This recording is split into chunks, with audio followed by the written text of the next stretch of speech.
Alright then, good evening everyone. Today we're going to be talking about Game Boy, Game Boy Color, and Game Boy Advance emulation on Nintendo Switch. Now, to, preface this, rough. The N64 emulator, rough. These two, Game Boy and Game Boy Advance, ooh, there's a lot to appreciate about what's here. I'm gonna play through these titles and do commentary over everything, but yeah, there's a lot of good things to say about how quality these two emulators are. And during the GoldenEye stream, we got to talk about the N64 emulator and its shortcomings and everything, and all that. But with Game Boy and GBA, we have a lot more nicer things to talk about for a change. Especially with Nintendo. This is this kind of emulation, something we've seen before, and this is another shot at it. I think it's one of their best shots at both of these emulators. So I'm gonna start on Game Boy, Game Boy Pocket, and the Game Boy Color coloring options.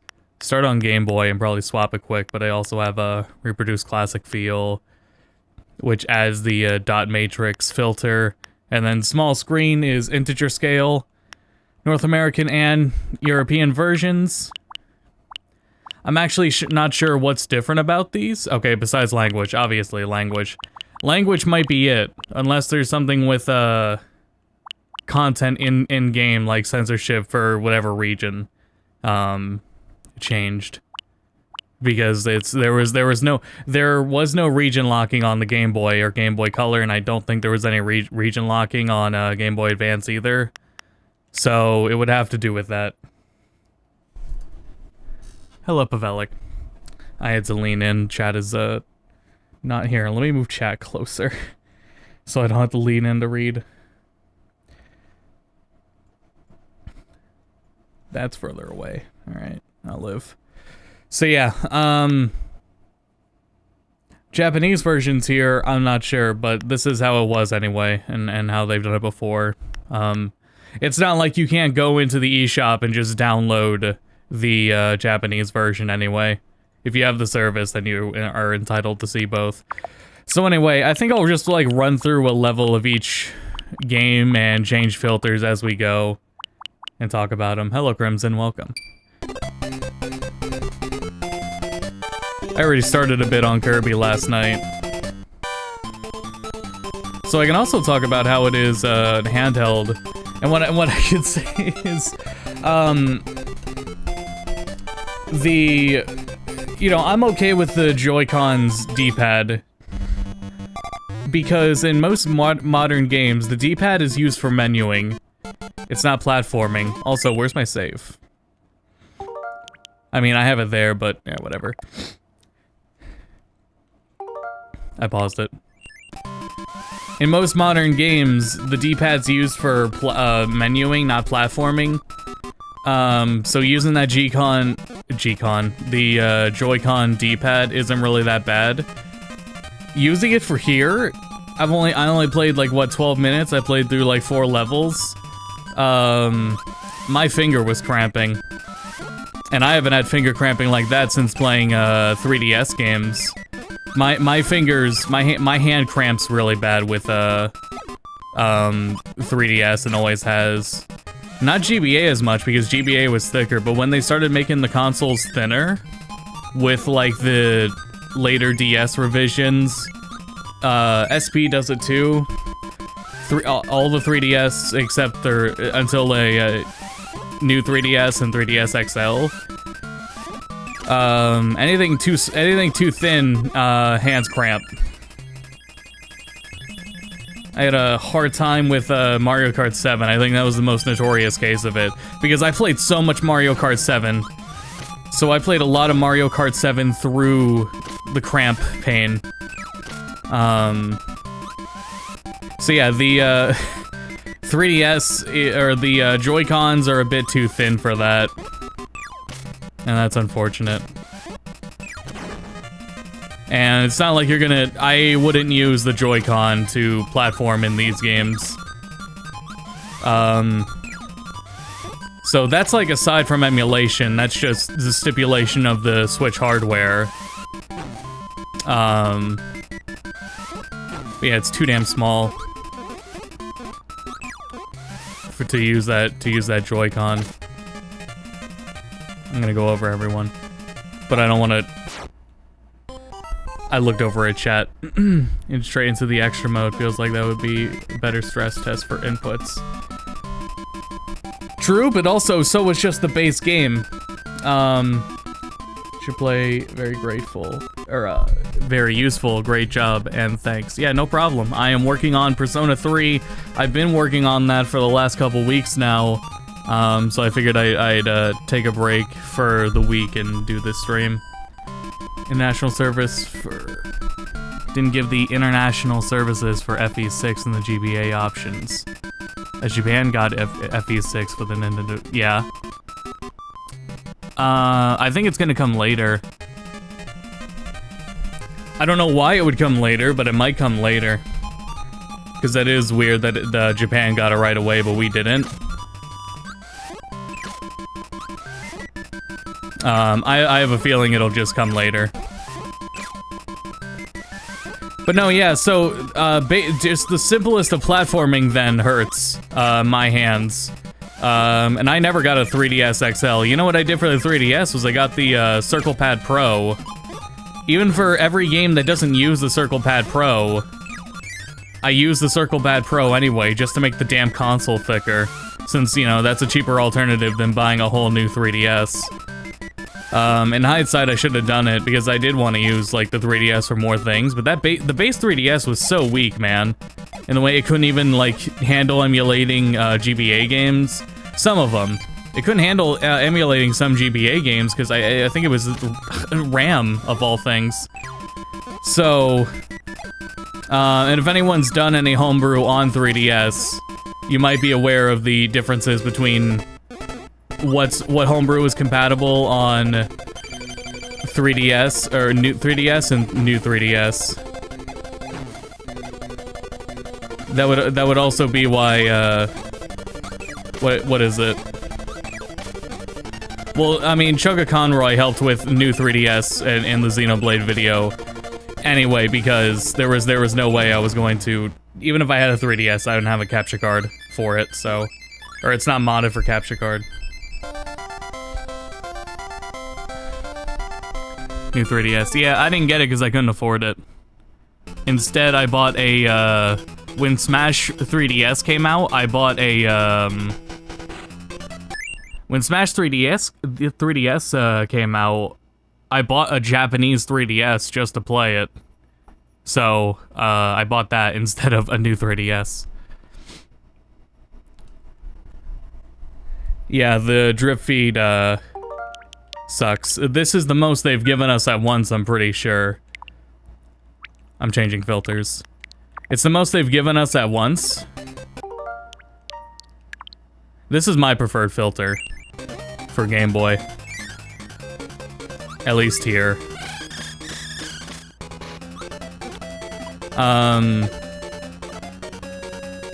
But yeah, the lineup is solid, there just isn't as much as there could be.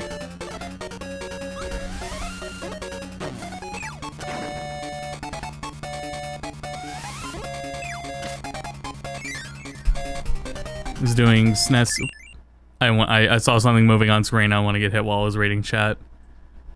With Clock Tower, I haven't considered Clock Tower. I think I've seen it requested before, but not a lot compared to some other games. I'm looking forward to Pokemon Stadium. Yeah, that's the other thing is we still got plenty of games to get to on the other services. You know, there's still plenty of NES, SNES, and Nintendo 64 games to get to.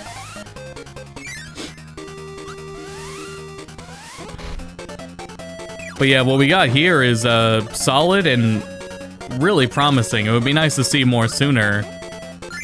But this just what we get here in terms of quality for this emulator is so damn nice. And that's why it's like, for some N64 games, I wouldn't be as excited because I'm worried about the emulation quality of them. This I would look forward to, because every game that's going to be on this service feels like a more definitive way of playing these handheld games. That's why I started with my one complaint was the controls. Because playing with the Joy-Cons isn't great. The Pokemon is going to be a mess, since we know from the leaks like years ago at this point, right, that they were working on this and that the Pokemon games were planned.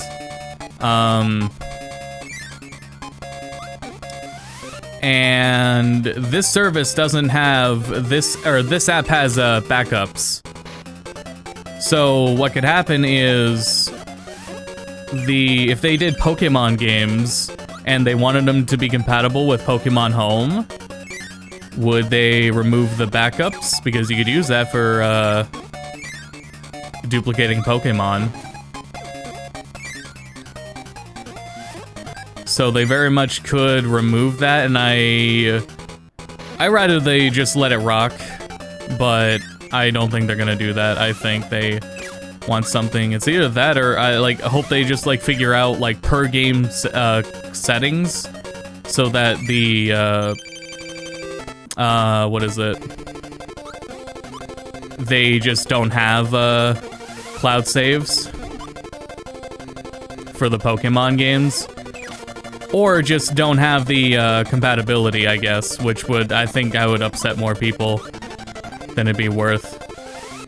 I don't know, I wouldn't really be too bothered by it, but it would be something cool, and it's it would be a good incentive to go back to those older games when they add them. Even though I have no desire to replay Gen 1 games in their state, but if you add Leaf Green, Fire Red, that's a different case. Those ones would be more worth going back to. Yeah, I can tell you, man, playing on the Joy-Cons, it's nice to... I'm using a Pro controller right now, and it's so much damn nicer, man. It's unbelievable. I think Hori has some, they have, third-party Joy-Con layout. I don't want to say controller, but it's a thicker controller option for Joy-Cons as handheld mode. I think I would use that if I wanted to seriously play these more.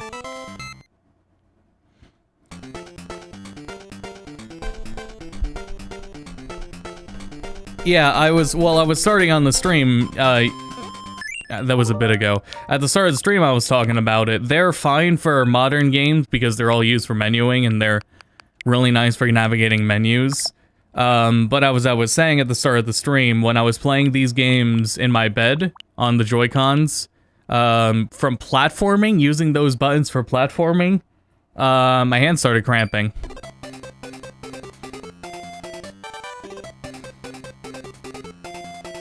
I was gonna talk about the Steam Deck next too,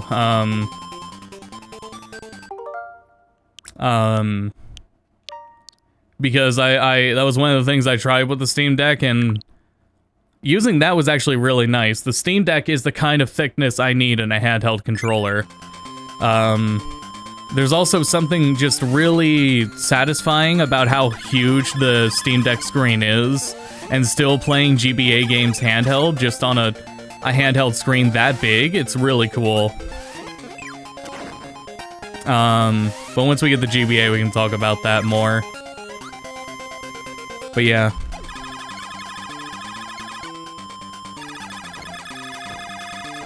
So it, most of the information I share about this emulator that I know of has come from Luigi Blood, and he has shared most of it on his Twitter, if anyone is interested in that information.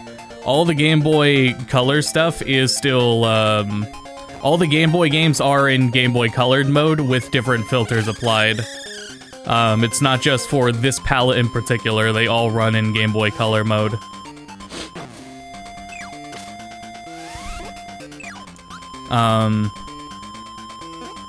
With more odds and ends, and one of the bigger differences between the modifications they make here and the modifications they've made to like N64 is most of the tweaks made in this emulator are for compatibility and quality of life, and the hacks they gotta do for N64 games on the service are done because of poor emulation.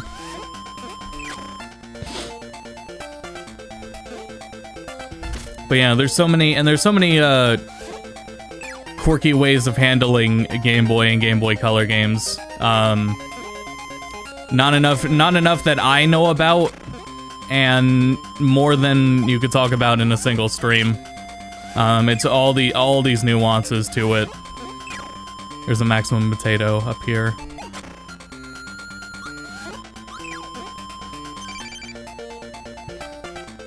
Which GBA emulator I think is the best for the Steam Deck? If you're using RetroArch, I always use VBAM. VBAM is always what I rely on. And then I'll share with it later about, I looked into color filtering and color correction, and there's the built-in color correction options aren't as good as the shader that you can use for it that's built in RetroArch.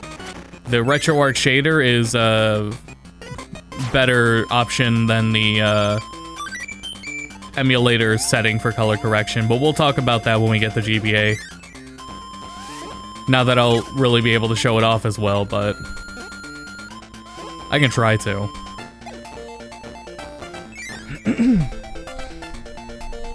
Not a fan of renting an emulator, then don't.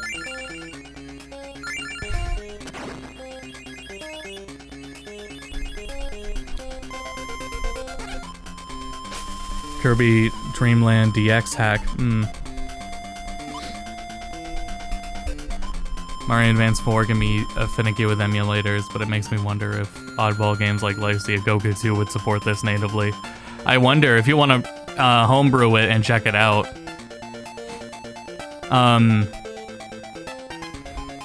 That's an option. Puzzle games like this is about the Joy-Con D-pad. For puzzle games like Pokemon Puzzle League, they're also very nice. I can absolutely see that, yeah. That and like Tetris 99. Yeah, puzzle games and menuing fit the Joy-Con very well.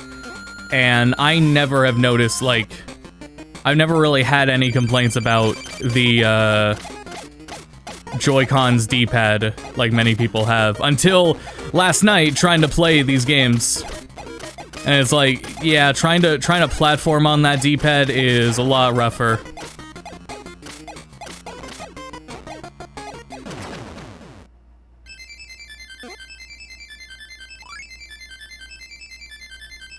Hello, Luna. But yeah, I will never tell you how to do it, but I'll also encourage you to play however you best see fit. While it is rented, I do think it's great to have this service that in ways beats out what Nintendo beats out like fan options, and in some ways different ways. Things like multiplayer too. Here, now it's well, when I'm playing handheld, the dot matrix is fine. Playing it on a TV like this, I'm more iffy on. I wouldn't really use this if I'm playing on TV. We're gonna move on to the next game. But if I'm playing handheld, I'll be fine with it for a while. I don't know about the GBA quote-unquote filter for the screen though, but otherwise it's nice.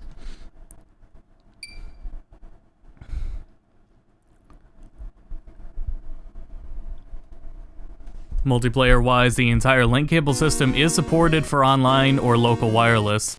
Pokemon trading on inserted ROMs works perfectly. What I read that it does is,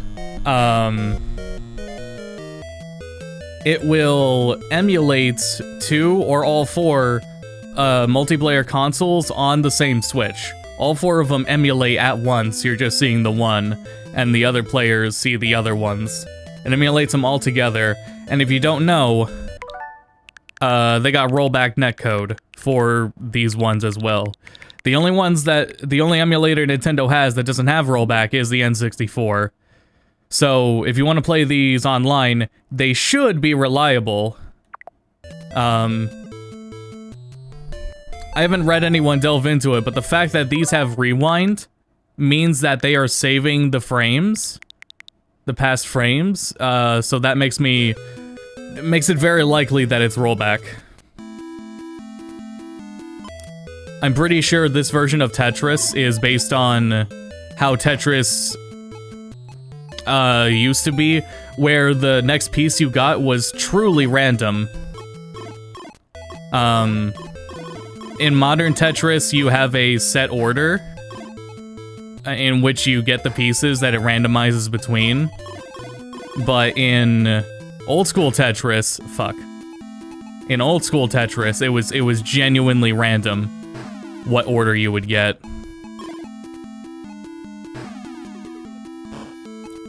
Things like getting 3 of the same block are not possible in modern Tetris.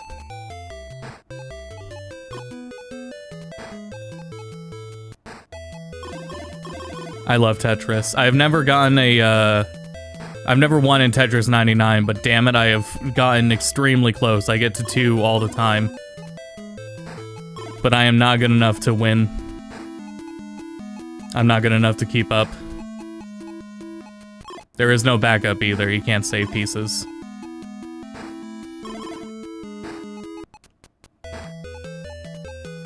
Let me re-chat.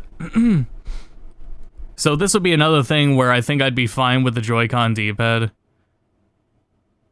Yeah, they put Wario Land 3 without the other ones, so that's another, that's more drip feeding, yeah. The drip feeding is, an annoying thing. GBA games on Wii U look so bad blown up to a big TV. I played through all Zelda Minish Cap on there, and it was a bit hard on the old eyes, right? That's another... Well, I guess there's definitely more to talk about with, Mega Man X 1 through 4 on Joy-Con D-pad would also drive me nuts. There's a lot more to say with the GBA emulation, I think. But yeah, I'm accustomed to modern Tetris. So going back to this Tetris, with everything truly random, is a lot harder. I also fucked up in the beginning.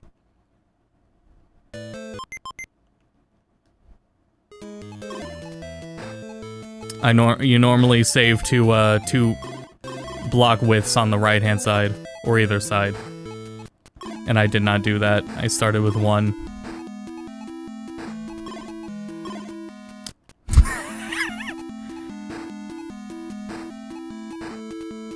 Thank you. I love Tetris DS. Tetris DS is when I fell in love with it. I don't know if it has the same impact on me now as it did then.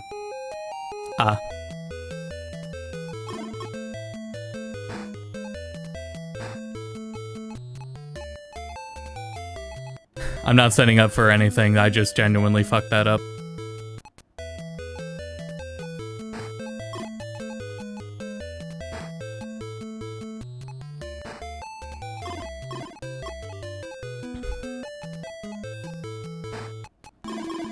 So, no, yeah, there's issues too, like how they roll it out. As I was saying, the controller issues. The things to appreciate are the quality of the emulation itself and its compatibility, and preparing for scenarios that fuck off. Yeah, see, yeah, this is real Tetris, as some would refer to it. where you literally you literally don't know what you can get next, and how many of that piece you will get in an order.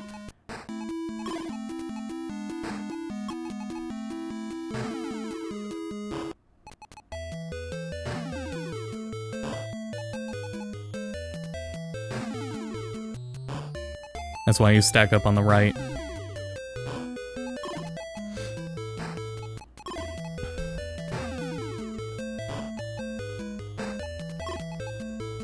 I need to cut myself off at one point. We'll cut off when we get to level 1. Because otherwise I would do this the whole stream. And we got more games to see.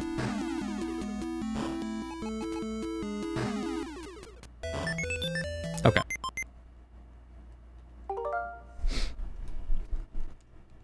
Finishing X3, I got severe hand cramps. And X3 kind of just... X3 already gives you hand cramps. That's not even a Joy-Con thing. I tried learning to speedrun X2 because I didn't want to just do X1. And X3's movement tech is insane. But yeah. Trying to stretch engagement. Yeah, that's a very modern approach to these things, unfortunately. Yeah, it is a service, and it has to be one that's stretched out. Plenty of people have already, never gotten the additional service.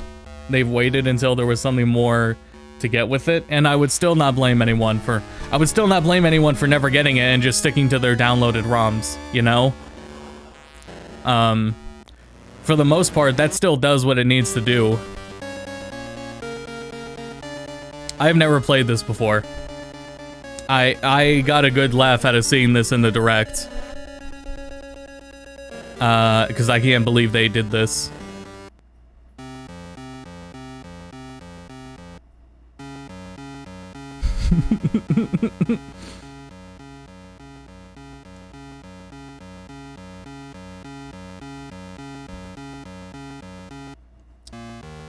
This font is easier to read on the OBS preview than it is on my TV because it's smaller. Seeing this blown up on my TV makes the font really hard to read.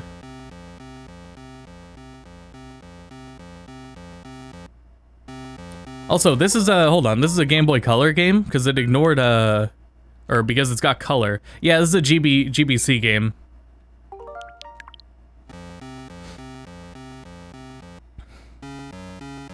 I would certainly hope so.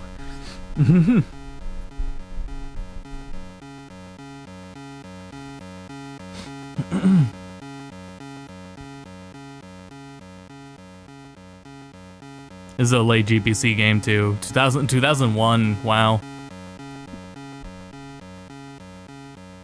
There is, are there any good quality, handheld or console, any retro console Mahjong games that are in English, or at least playable in English? Like, they at least have English notation on the tiles, because I would play that. It's just every time I try to, because there's thousands of them out there, right? But they don't have the English notation on the tiles. So I can't read them, so I can't play them.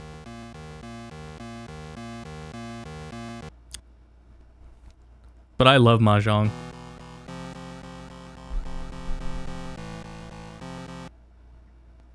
Hold on, that seemed like important player information. Make sure the walkie-talkie's working. When you see it, go to the inventory and select the walkie-talkie.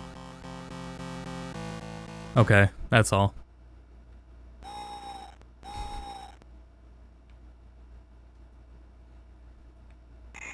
I love walking into an AVGN episode. Especially one that hasn't happened yet.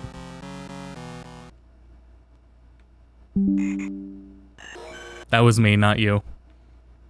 I upgraded to Windows 11, and it fixed a lot of, like, issues I was having in the OS. I kind of wish I didn't do it, but it did solve a lot of issues. This is impressive. I'm not gonna, like, play this game to completion. This quality for Game Boy Color is kind of impressive. I didn't read that. My favorite thing about Rewind isn't redoing something because you fuck up and the philosophy of consequences. It's rereading stuff that you accidentally skip through.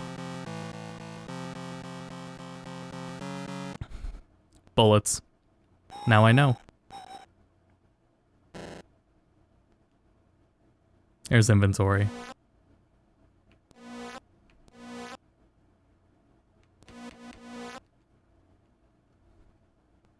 This is so cool.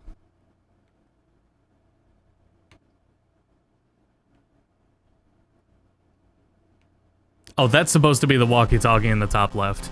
Do a full playthrough on G2B. No. Where's the driving segment? We're not playing Yakuza 5. Yeah, Final Fantasy XIV and Yakuza have modern Mahjong minigames. That's why I wanted something retro, though. But yeah, those ones are reliable for that. And 14s, especially if you're looking for multiplayer, it's fun. Sonic Advance on GBA, but Wii U and... Was Sonic Advance really not on the Wii U GBA? Or GBA Virtual Console? I swore it was. I swore Sonic Advance was on there. I don't... I guess not. I wonder what I'm thinking of. No way.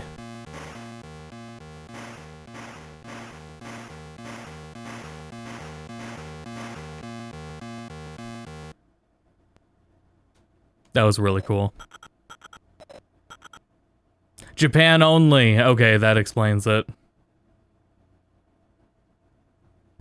I don't know if anyone's looked into it either, but injecting ROMs into the Wii U emulator is also not easy as it could be.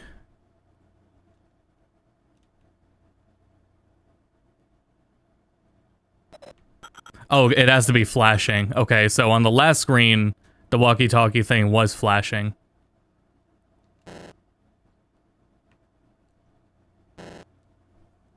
Fuck me, I guess. Never got redistribution US or EU. Yeah, because it was published by THQ, that's right.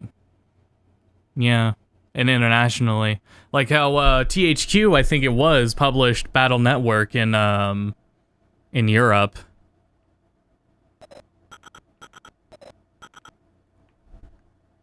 Gotta love it.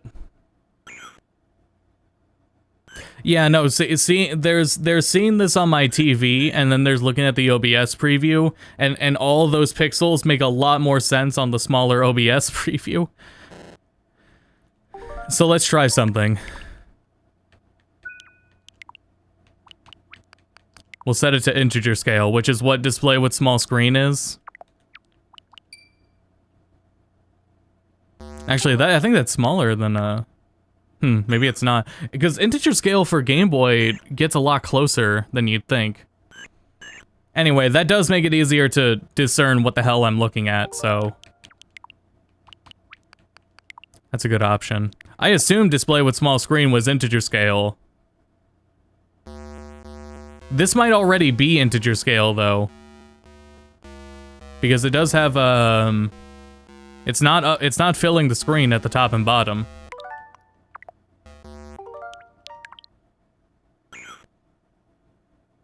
Pixel perfect scaling, right. At the very least, we still got that. Let's get, like, one new screen in. I wanna like, see more territory. Okay, so I horribly misread what was going on that screen, so we'll just go forward this way. Yeah, that's what I'm thinking of.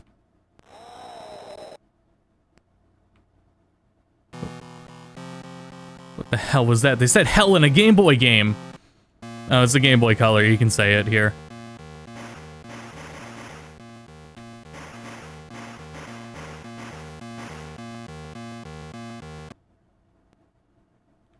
I got random encounters. This is pretty cool.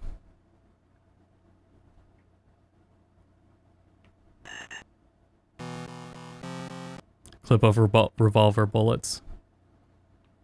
That's something I was not thinking about with those battles, is limited ammunition.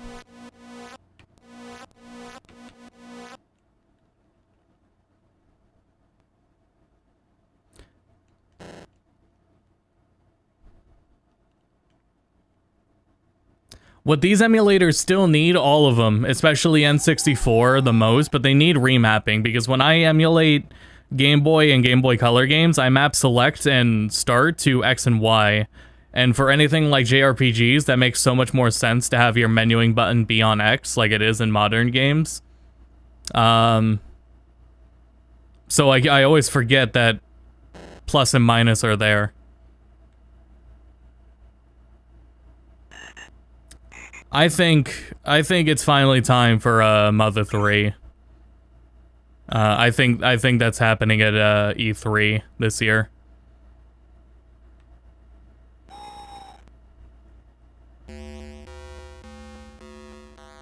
I think the best way of handling it is a disclaimer that Mother 3 is a product of its era. The themes it covers aren't too egregious in terms of what Nintendo is known for covering up in those games. I think it would just a disclaimer and then let it rock.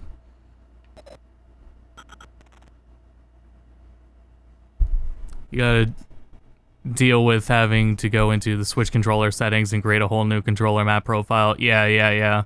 And that sucks. And it's not always reliable. Because even for GoldenEye, like we were talking about, the GoldenEye on Switch has, like, it's really sensitive to the analog stick, and it's kind of frustrating to aim with it.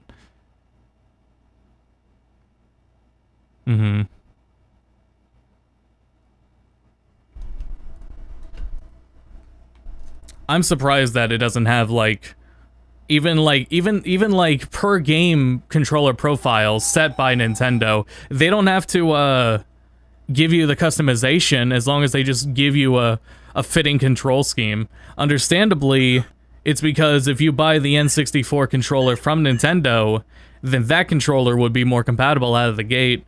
But then again, these apps can already tell what controller you use. They know that if you use the official N64 controllers, it changes the sound effects, right? So they can detect what controller you use. They can detect if it's an official one and use it that. And even then, just give it an option. Even if it gets an M rating. I don't think it would get an M rating, but it does have some themes to it.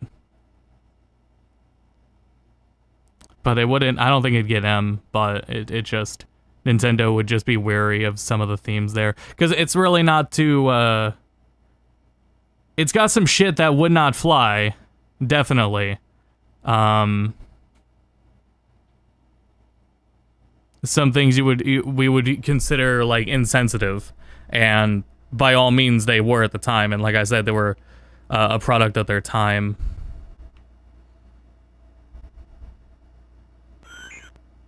But we'll have a Mother 3 discussion again at some point. I wanted to get into the house.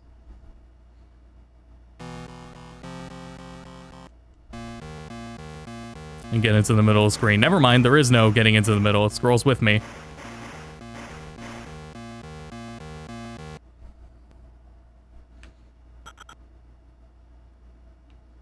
There's probably more things about Mother 3 that I'm not remembering. The last time I went through it was when Tom did a Let's Play of it, and I'm his editor, so I watched him play through all of Mother 3.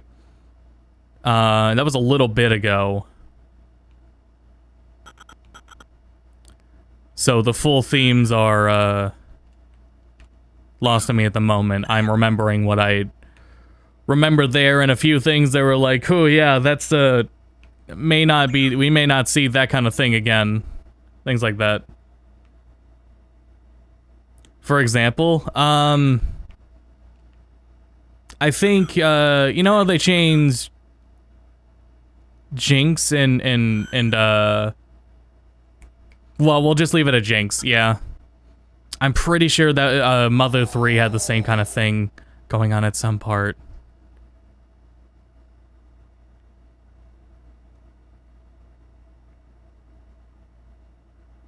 Isn't there that stuff with every Mother game? Yes, there is, so.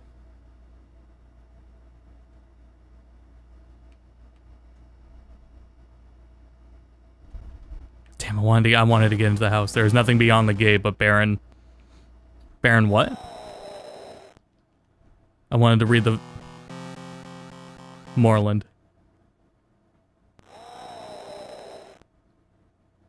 Yeah, it does have a great fan translation. That's the other thing is, if you're perfectly content with the fan translation, yeah, it gets the job done, definitely.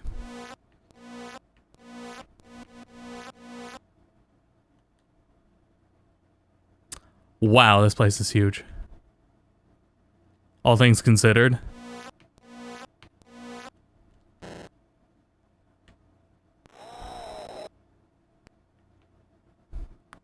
Chad, anyone ever play this game?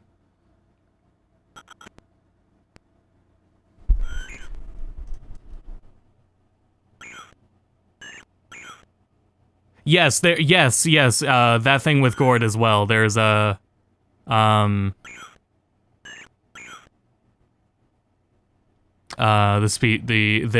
name used. So your favorite games of all time. They're mostly JRPGs and they're mostly Final Fantasy games. Wind Waker, that's not either what I said, but Final Fantasy 9, Final Fantasy 12, Wind Waker. Let me look at the wall and also change games. I shelf rather. Those are the ones that immediately come to mind. Smash is unforgettable, TF2 is unforgettable, but in terms of like single player adventure, those ones are hard to beat out, and Final Fantasy 14 definitely is up there too. Not even limited to the genre. Ocarina of Time is great as well. Yeah, Ocarina of Time. The only Zelda I really don't like is Twilight Princess, as the only one. And Skyward Sword. But other than those, and those aren't even like too egregious, but they're my least favorites. If they were still in if they were put into a tier list, they would still be like B tier anyway. So yeah, I just lied. It's actually Bejeweled 3 is my favorite.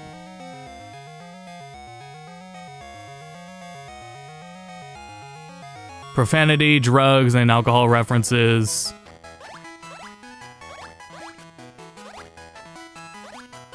And yeah, the word used there is also a slur now, so I mean it always has been, it just hasn't been properly acknowledged until more recently. So that's another thing, is if the fan translation of Mother 3 is probably gonna be more the fan translation of Mother 3 is gonna be more faithful. No matter what Nintendo does. Third-party games for GBA, which do you think we can get? That's hard to say. Battle Network's getting a Legacy Collection, never mind. That would be my go-to. Tactics Advance, though, should get the treatment. Tactics Advance. There was a Tactics Ogre on GBA as well.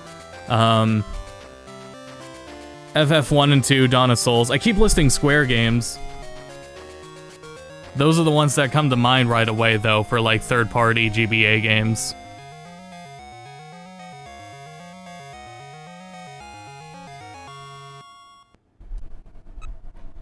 This demo, letting this demo played has done more work than I could have. Digimon games in GBA were good. When I played Gallery Game and Watch, we didn't. 3 was definitely not the one we had. You can restart the game from the place. Yeah, we didn't have Gallery 3. I don't know which gallery we had, but I can tell you it wasn't 3.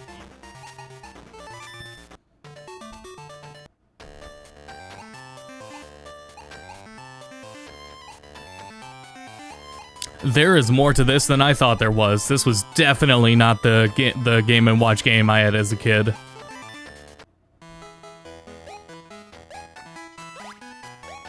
Absolutely not.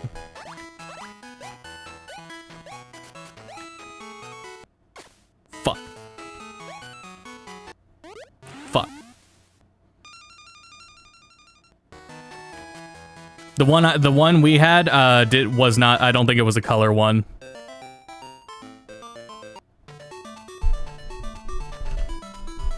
Play an actual Game & Watch? No, that was way before my time. Imagine 2 months after Advance Wars Remake, they put 1 and 2 on Virtual Console. I think they should anyway. The art style, when I do that video, definitely mentioning the art style difference, there'll be something about it. The music still sounded great in the trailer for it though, but I can bet some people will have a preference for the original music.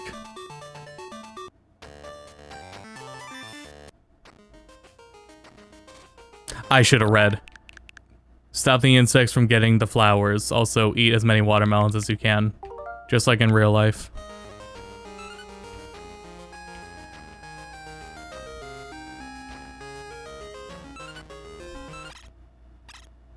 I made Yoshi sick. Sorry, let me read chat. Yeah, most of them. There's so there's more. Well, no, the Castlevania games, all the GBA the GBA Castlevania games are not in a collection yet, are they? You can't play Aria of Sorrow on PC right now? It's not on Steam? That's not a thing yet, I don't think.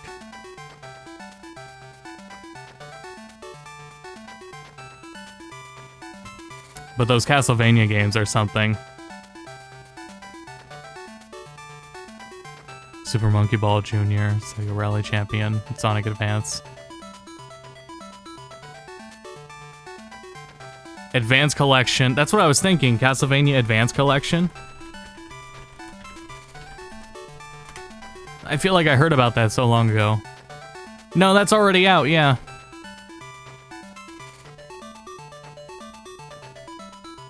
Yeah, you can already get that. Circle of the Moon, Harmony in a Distance, Aria of Sorrow, and Dracula X. So those are already playable. Golden Sun, that's another one. Boktai! Let's get Boktai! Let's figure that out. Let's figure out how to get Boktai working. I'll do a stream playthrough of Boktai if it comes out. I don't want this mini game.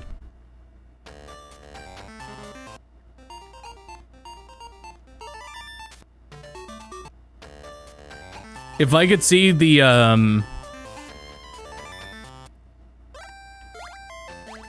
if I could find the mini games like videos of them. Wow.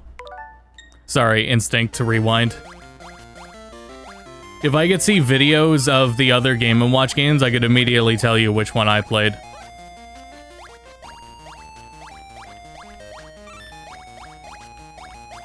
I like this one, though.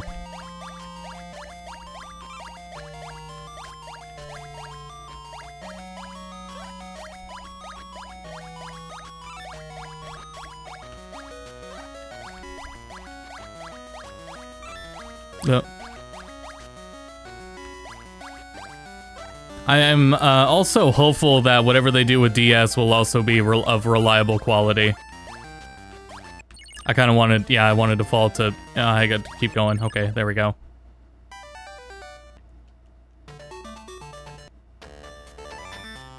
A SpongeBob movie game. Yeah, where's Hacking the Power of Juju? Why is Nintendo holding all of these games hostage? Where is my Tack and the Power of Juju? Where's my Spyro Orange and Crash Purple? Now we're getting DS. That's the thing, is this system should be on its way out. But we're still working on that. Shut up about Tack and the Power of Juju. Thing with Advance Wars 1 and 2 is that if you have that in the GBA slot, the DS, that has one, well, you have Dual Strike, you unlock extra bonus maps in Dual Strike. Where's Crash the Huge Adventure? Why is Nintendo holding all this stuff hostage?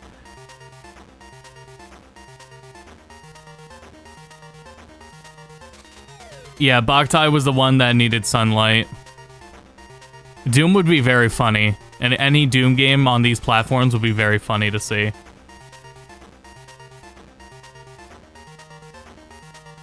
Yeah, DS emulator, and then giving us The World Ends With You. I mean, I don't know if that would... I mean, I'm not educated enough to talk about it, but... at the very least, you would have the appropriate touchscreen. We do have Doom 1 and 2 on Switch already, but it would be really funny if they were on Game Boy hardware.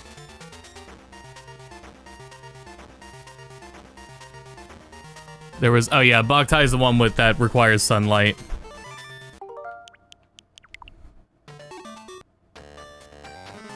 No, go back. This one first.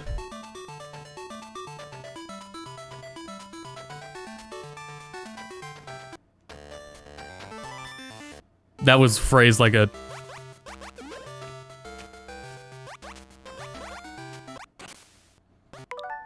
That description was phrased like a Mario Party minigame. Oh, I get it.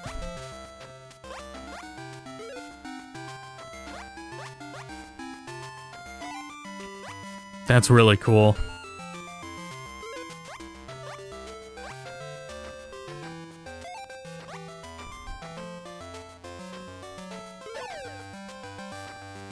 That's really cool. Where's my GBA port of Nicktoons Racing? Where's the GBA video games where you just watch shows and movies like Shrek?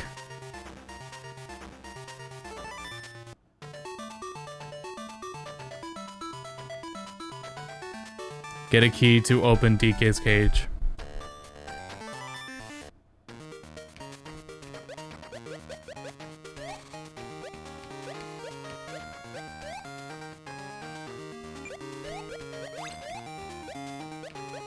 More acknowledgement that Mario is the true villain.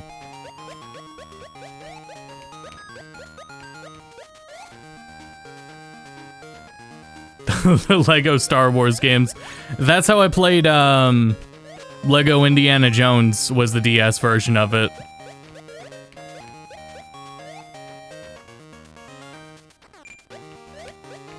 Certainly something I will remember. One more key.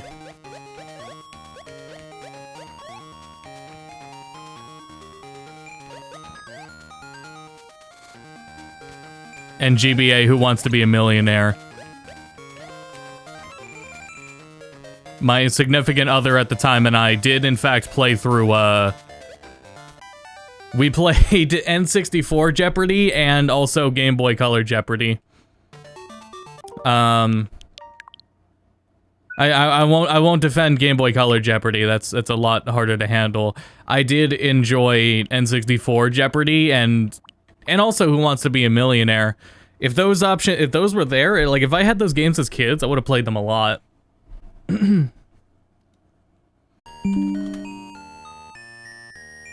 I reconnected.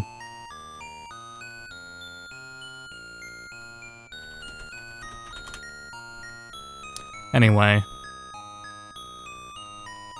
So...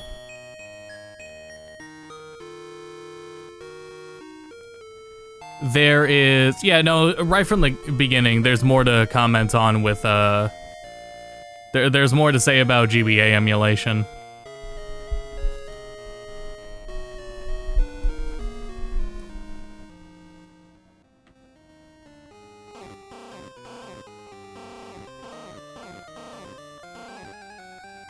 You would think this is a JRPG.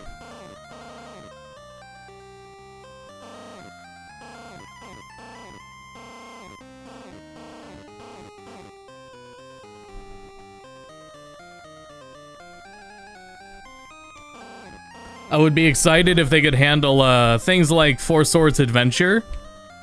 We talked about that before, but if they could handle Four Swords Adventure. Given the Switch hardware and their struggle to make oh, it's even got the music too. Oh, okay, I see. That's cool. Given their struggles with N64 emulation, the fact that the online works through emulating the GBA or Game Boy 4 times, up to, depending on how many players you have, is really cool.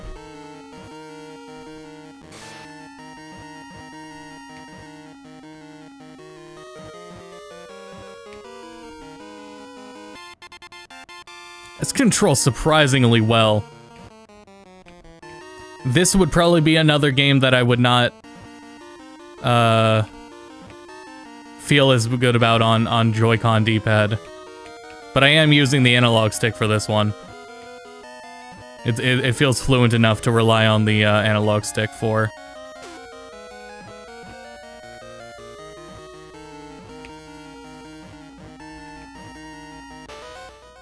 Oh.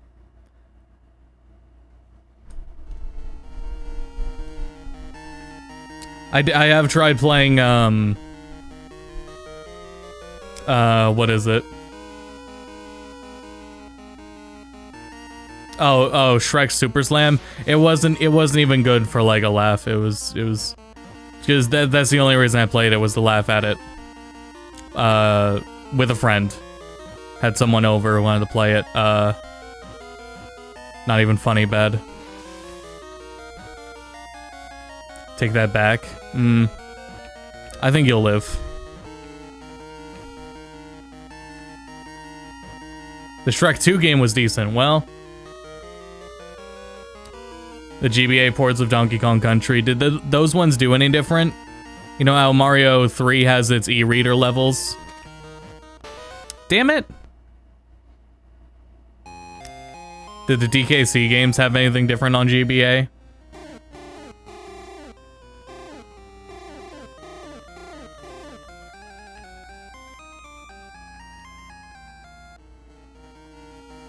Spider-Man 3 had a GBA game in 2007. I love gaming.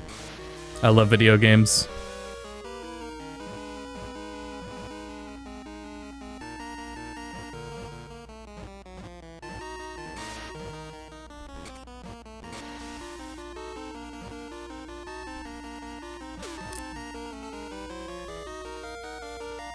Oh, I have 2 lives. I've just now noticed I only have 2 lives. Man, I hate games.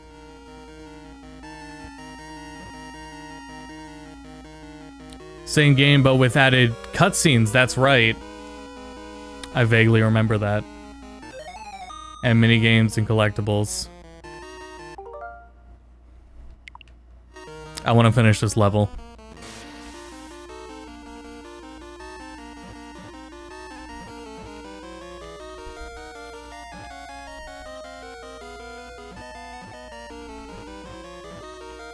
You guys know about the Grinch games?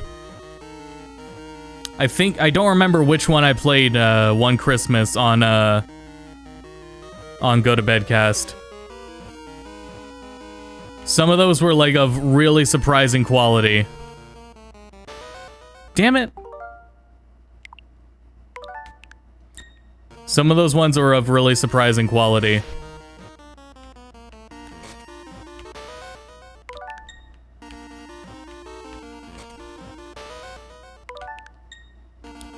If I have to go on tonight saying I never beat the first level of Gargoyle's Quest, I think I can live with that.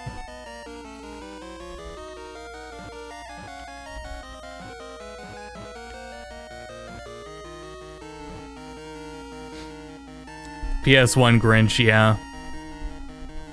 Yeah, I remember there was a 2D one. I think there was a GBA one I played that was also fine. Or was it Game Boy Color? I don't think any of them were bad, actually. Any of the Grinch games I played on that stream were perfectly fine. Just really surprising.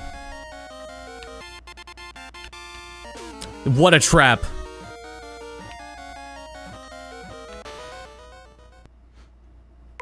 I've already sinned enough. What's one more sin? Crazy Castle games on here. Is AVGN covered Crazy Castle? Because it sounds familiar. Oh. That's right, Nightmare Before Christmas on GBA is a Metroidvania, and the PS2 game is a DMC game. I never played the PS2 one, but I did play the GBA one.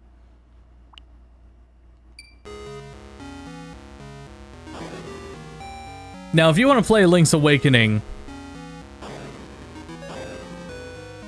the remake is pretty damn good. And just for the core reason to play that over this is having more buttons for your items. You'll be swapping items very often in this game. And it's perfectly fine. It was designed like that. But it is also really nice in the remake to just not have to swap items all the constantly as much. Can't justify 60 for it. I can't either. If it's ever on sale, or if you've already, you know, if you were already hoisting the sale for this game anyway, then you just might as well check out Yuzu or Ryujinx for it. I think they're both fine. When I streamed it, I did try that. I got, what is it? I had my own backup copy. But, and they had 60 FPS patches too. There were some issues though at the time that didn't make it like playable or bearable, so I ended up swapping back to console for it. But, I don't know, they might be different now. There's a good sales right now at Target and GameStop for a bunch of Nintendo games. Really, the sale is these Nintendo games are on sale for the prices they should have been at launch. So, not any of these, but things like WarioWare on Switch is priced down.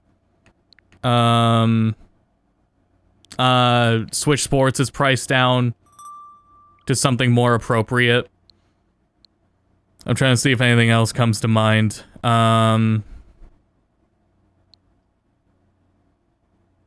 Those ones, though, are down in price, either like 30 or 40 or lower. Like Brain Training or Brain Age are like 20. Best Buy and GameStop are doing that right now. In UK, oof, sorry. Well, for anyone in the US.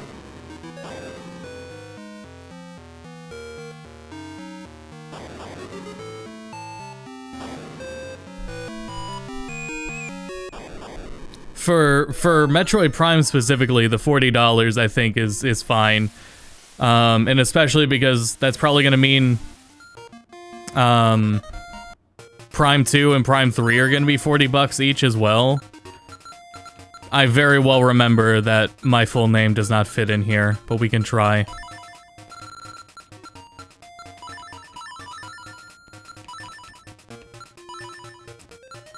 That's abbreviated.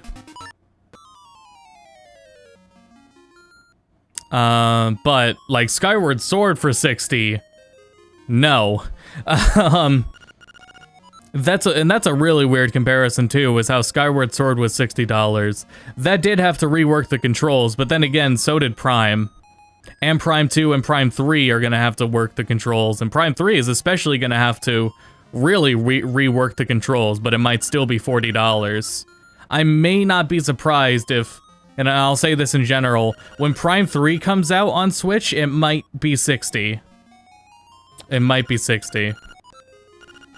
If it's 40 though, that's great, and it continues, but yeah.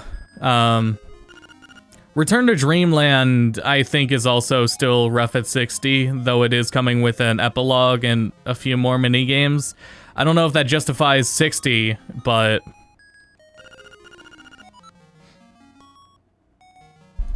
yeah, the whole game was designed for motion. Yep, so they're gonna have to figure out how to get Prime 3 adapted to a modern control, and still then also offer Joy-Con support and gyro. Historically, yeah, Metroid has never sold. Though if that's the case, why did Metroid Prime Remaster get a budget? And Skyward Sword really didn't get a budget for higher fidelity. Like the effort and time put into Prime Remaster speaks for itself, and we'll talk about this more in 2 weeks. We're gonna stream it in 2 weeks when the physical copy arrives at my when the physical copy comes out. Prime Remaster Prime Remaster is beautiful, and its effort speaks for itself, and it's very evident why it's going one game at a time now. It's evident why they're not releasing all three together, you know? It looks so nice and high budget. Prime Master, they gave Prime Master a budget. Prime Remastered got a budget. Skyward Sword, for what it is, yeah, I know. Skyward Sword's didn't need it. I guess that's still more to what you guys are saying is, Skyward Sword Zelda will sell better and with less effort.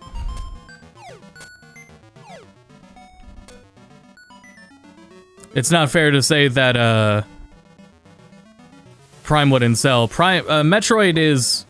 The curse of Metroid sales is over. We are now in an era where Metroid games do sell.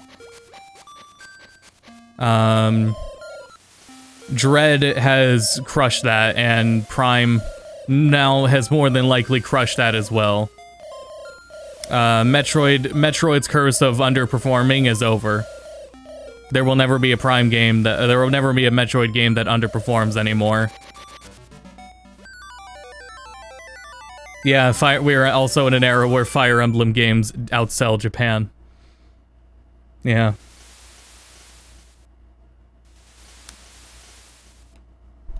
So Skyward Sword was outsourced to some degree?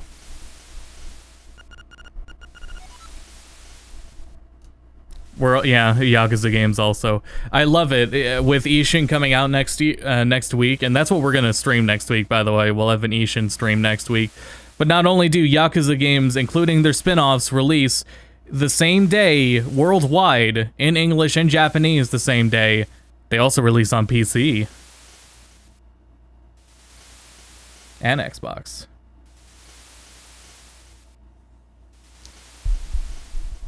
Dread is only 3 million, Wind Waker beat that. 3 million for Metroid is incredible.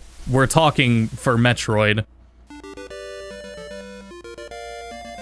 Comparing Metroid sales to Zelda is not fair. We're talking for what Zelda, or for what Metroid is.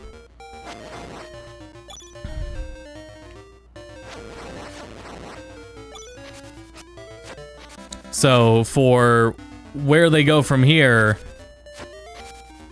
yeah, it's a changing landscape, and a lot of, I think Metroid, well, we'll talk more about that when we discuss Prime Remastered, on that stream. But anyway, back to this. Yeah, $60 is hard to justify for a remake of a Game Boy Color game. A Game Boy game, not Game Boy Color. I have a video on that if anyone hasn't seen it, but yeah, I did do that.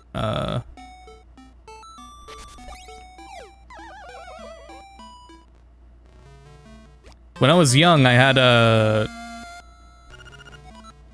I don't remember if I had Oracle Ages or Oracle Season. One my brother had, and I had the other.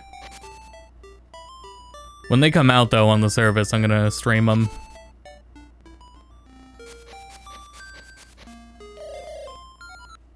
Yeah, Nier Automata's a massive game, and in total it sold 6 million. It's just hard to imagine. Those numbers are crazy, man. And it's all in perspective of series. Yeah, Dread is the best-selling game in the series. At 3 million for it is a huge deal. Yeah, when the Oracle games come out in 2024, yep. When they are eventually out. So there's a time till then.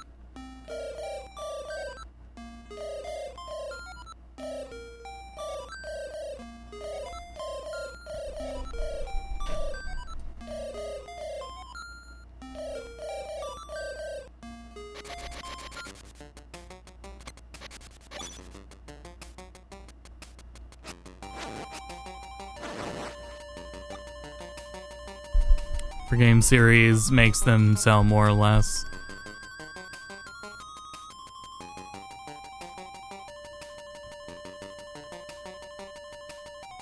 Appeal is a big one. Advertising as well. And how much they put into advertising games.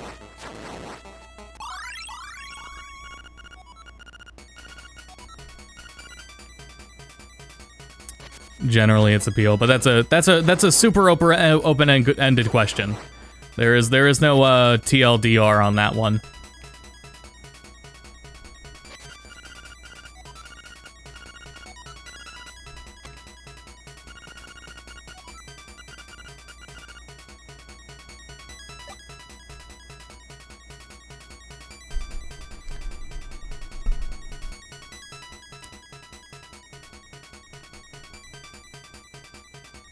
Nintendo could make a Zelda game where Link jumps, does a backflip, crashes his face on the floor, and still sell more than Metroid. I would buy it.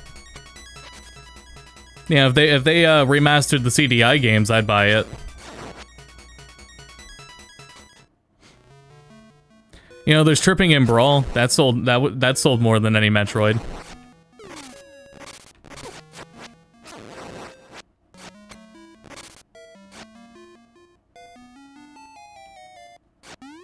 That is, in fact, a game where Link can fall flat on his face.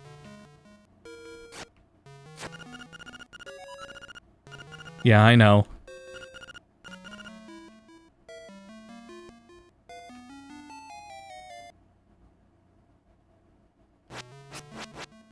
I'm reading chat while, okay, I was free of the bat.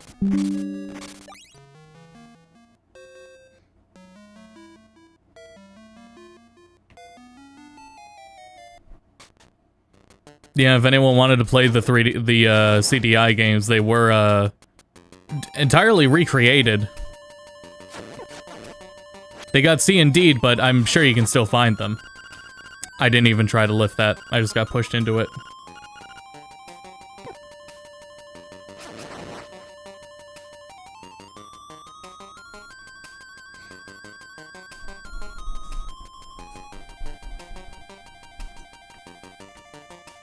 Yeah, poor F-Zero.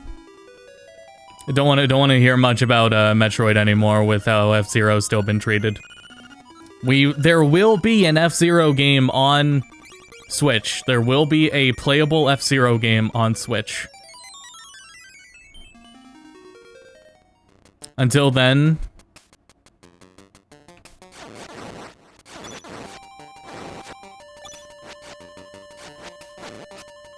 actually, GX is already on. Isn't GX already on? Do we have GX? Sorry, GX is the GameCube one. Do we have N64 F-Zero? Or SNES F-Zero? We do, right? No. Well, if you were... Damn it. If you were answering GX, we have X. Yeah, we have X. Yep, that was the one. GX is GameCube.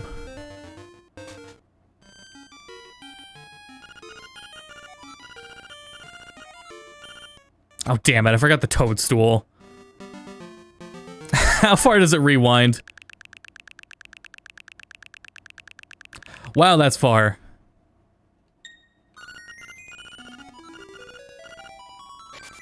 Yeah, we're getting GBA F-Zero. That's what I was referring to. Yep. There will be 3 playable F-Zero games on Switch. And you guys want more?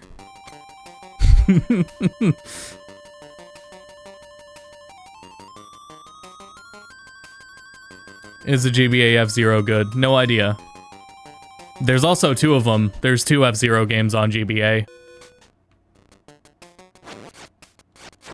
But I'm not equipped to tell you if either one is good.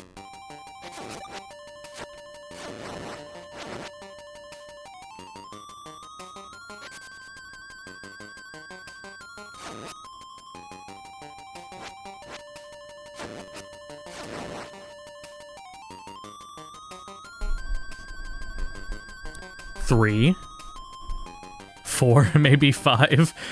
Every time I look back, there's more GBA F-Zero games. There's 3. GP Max and Climax. I'll have to remember that.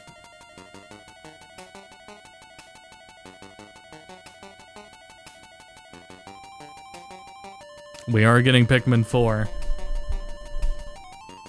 Oh, Climax was GP only, JP only. That would explain why I don't know it offhand.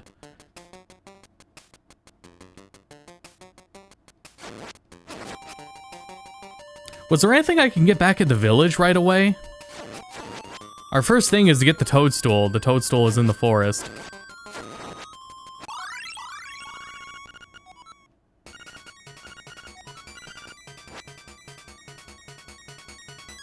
And we need it to get past the raccoon.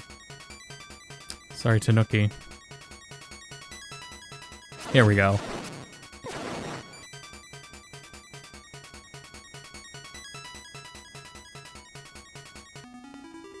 No, that just goes... God damn it. The cave. That's what I thought, and then it was, I must have not been paying enough attention. Don't mind me.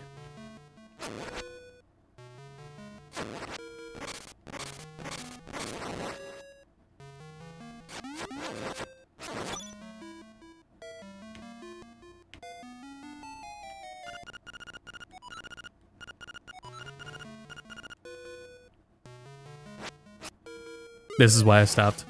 Well, you can still, push. Yeah, you can still push. Come on, Austin. Anyway, toadstool.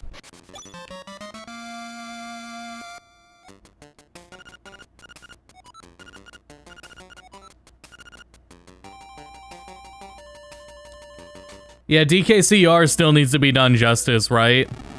It has a 3DS, but...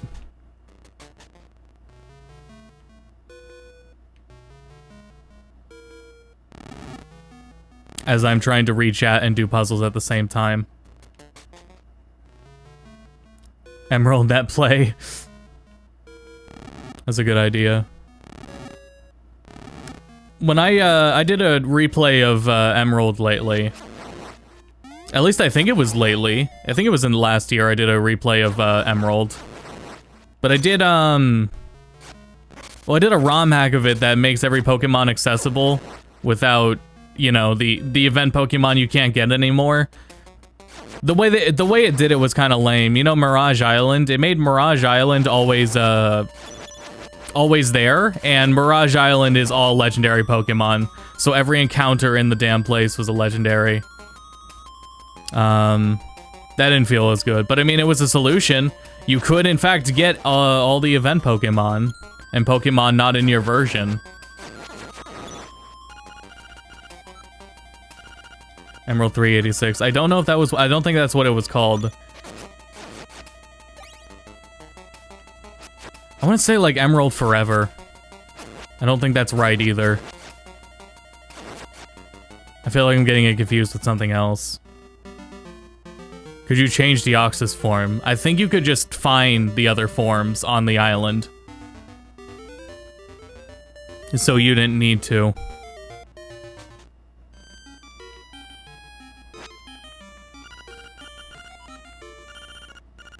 Do I need to put it in my inventory? Yes, I do.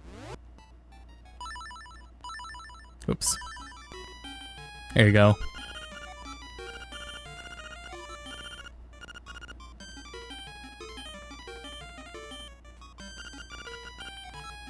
Hey, does he still say Yahoo in this? I should go check that. Actually, I don't know if I can check that here.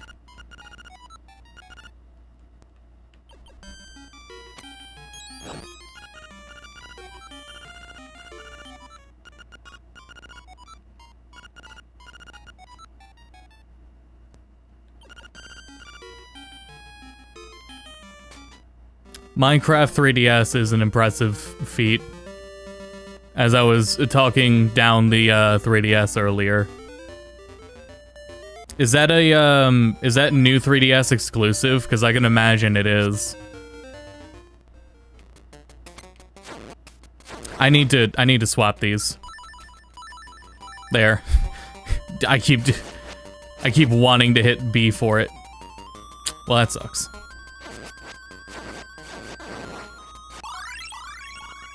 It's new 3DS exclusive. Yeah, that figures.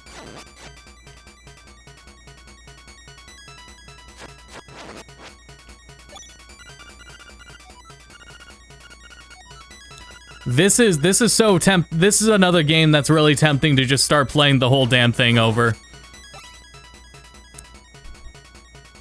Imagine if I understood Alone in the Dark like this.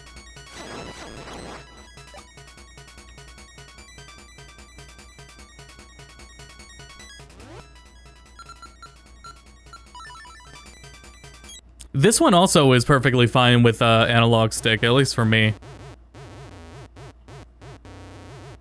Kirby is not a viable one for analog stick because up is how you inflate and jump. But using analog in other games is perfectly fine.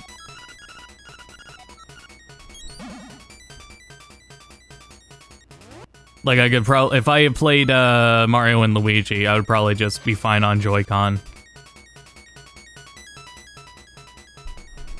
Yeah, exactly. Not viable for 2D platforms. Yeah. In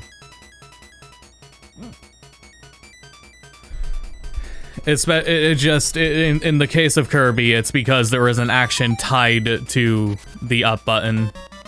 It would be the same case if down was like a ground pound. There are mods to NES games that add like a ground pound to Mario 3. And it's done by tapping down while you're in the air. And if you're on analog, that's not happening, so.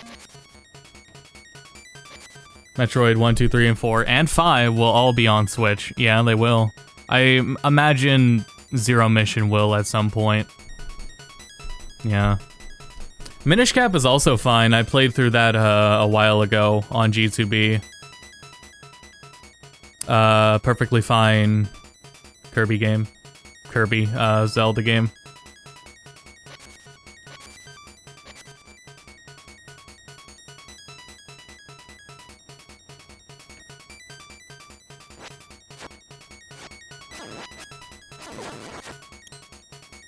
I need to stop myself before I go any further.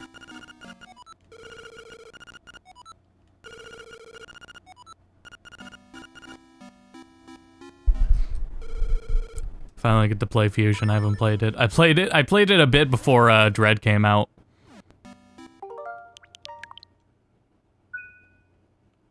Yeah, it's a pretty good one. So, yeah, I don't know. I might end up, like, playing a lot of Zelda DX. Return of Samus. Samus Returns, I would like to see not be on 3DS. The thing with that is, there's so many... The control scheme for Samus Returns on 3DS is mind-melting, and it's a lot to process for me, and I don't like it. I already don't, as I was talking about earlier, I already don't like handling the 3DS. If I had a new 3DS, I think I would not complain about it as much, but with an old 3DS and how thin it was, and how often you're moving everything for Samus Returns, that's a bit much. I would still play it over this, but AM2R may still, for some people, be the way to go.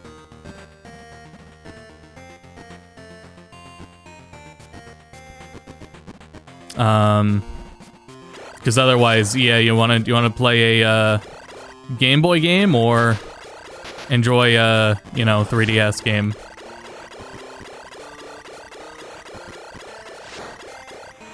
Get a little energy.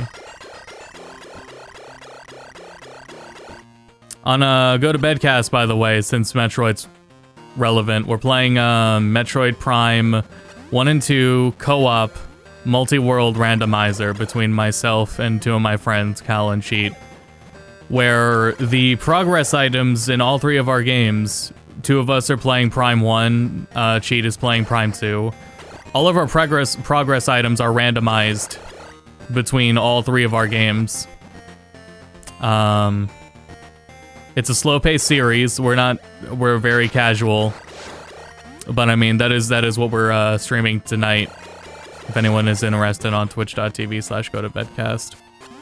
And in general, I'm gonna start my GoToBedcast streams are only gonna be on Wednesdays after I finish Paper Mario, which will be pretty soon. So I would just like to, say it's Wednesdays. I'm live on Twitch.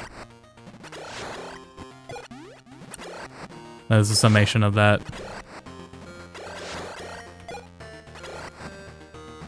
But anyway, yeah, Samus Returns would still be something I'd play over this fully. But I mean, it's not a terribly long game in the first place anyway, so...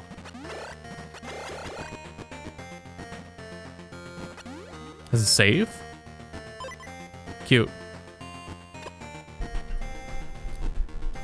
Paper Mario 64 and NSO fixed now. I heard it had randomly crashes. I've been doing a playthrough of it the whole time on NSO, and I've never had a crash. Its issues are slowdown. For the North American version, they put in slowdown for when you're in the menus and when you fight the Lava Island plant boss. I don't know why they put slow the game down for those, but they intentionally put in slowdown for them. And it makes that boss unbearable. I hated fighting that boss on NSO because of the slowdown. When it's missing frames, it's lagging and it's missing frames. That fucks up your timing on jumps or the action commands. There are less frames for you to do action commands on because the game's slowing its frame rate. I don't know how they thought that shit was acceptable. Oh, there we go.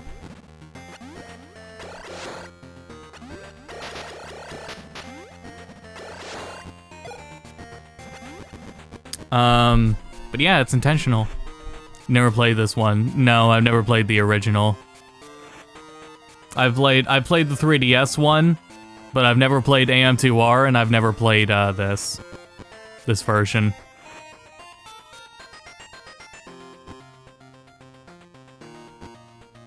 Longest I spent on a 2D game. Wow, took me 12 hours. Yeah, it's been a bit. We can change the color scheme. Though, as I've said, I prefer... That's the Game Boy Pocket filter. That's the one I prefer.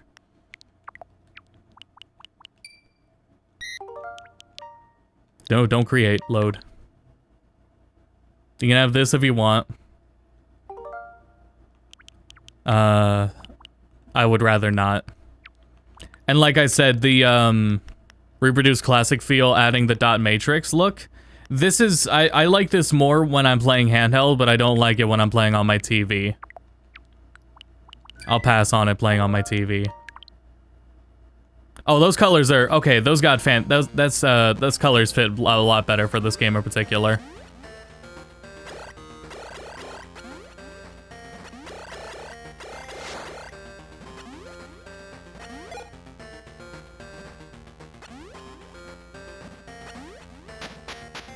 Oops.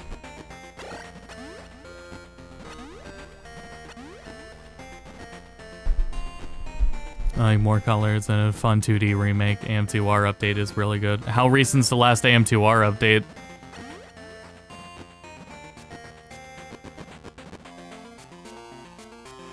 Is it bright enough handheld with that? Yeah, I think the brightness is fine.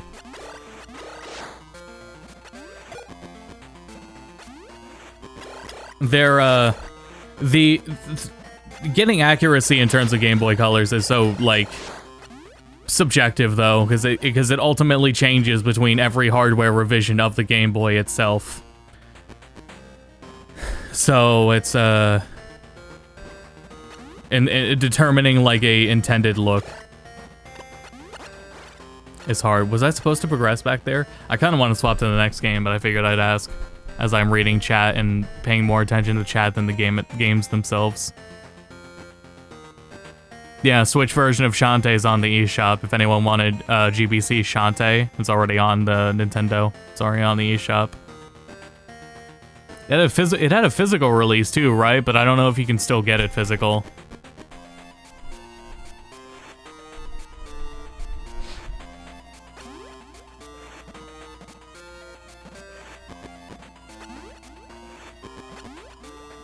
That's why the save was here. Yeah, we never went left, so I'll just go left.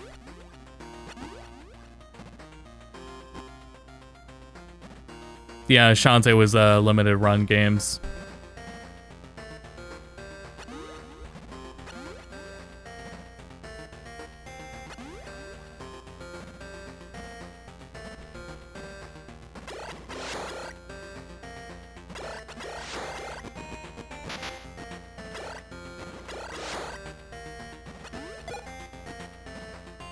All things considered, though, it's this by itself is still impressive.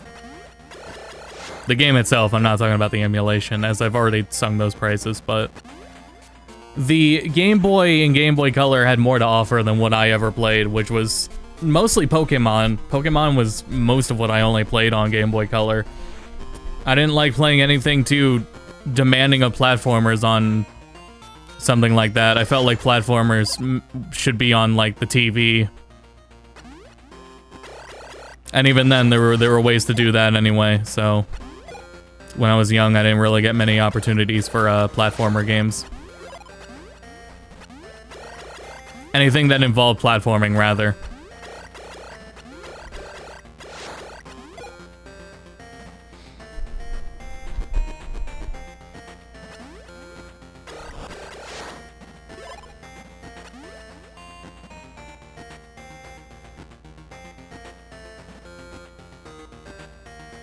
Yeah, it get harder to look on the screen. Are we gonna fight? We're gonna fight.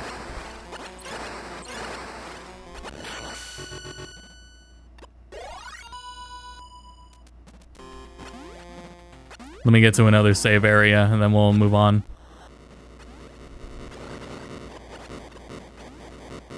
Well, fuck me, I guess.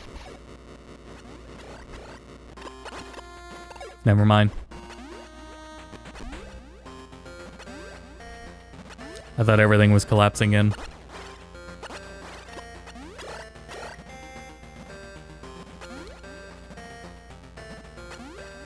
Become a ball up there? We don't have bombs.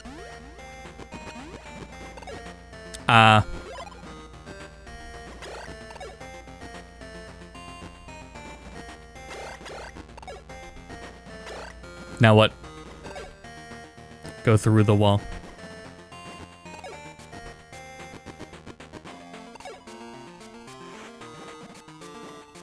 They're just refills. That explains everything.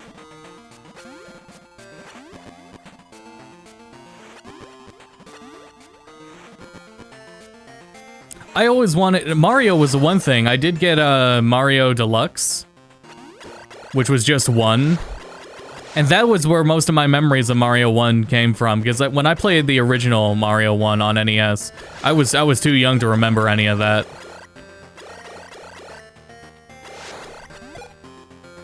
But then Deluxe overwrote those memories and became what I remembered about Mario 1.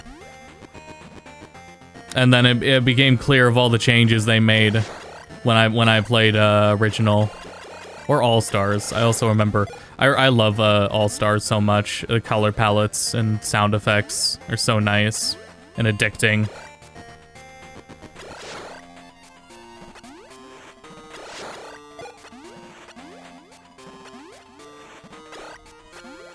But I always wanted to play like any of the Wario games and any of the like, I never knew that there were original Mario platformers on Game Boy or Game Boy Color. I had never heard of the two that existed, and I never got my hands on them. They were never in stock at GameStop. The only ones I ever saw at GameStop was Deluxe. Oh, battery. I could fix that. Yeah, Mario Land. Never knew about them when I was young.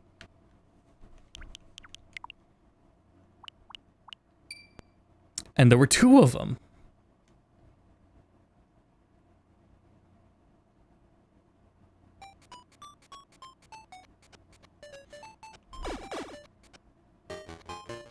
It's properly for... Oh, that was OBS disconnecting. Sorry. How much did I miss? Did you see the start of this level? What was I saying? Yeah, so Mario Land 2, my favorite levels in Mario games are big small worlds, large blocks, and that's this whole game, so I really like this game and its aesthetic, and I think it also generally handled the aesthetic better, and I think Mario Land 2 adapted to Game Boy better than Mario Land 1 did, since Mario Land 1 was so damn small. But 2 is so massive. Where's Mario Land 1? I don't know, but as I was saying, I kind of prefer Mario Land 2 anyway, so I'll live with it. I'm sure we'll get it in time, though. It's just, I'm sure there was a preference for 2 over 1.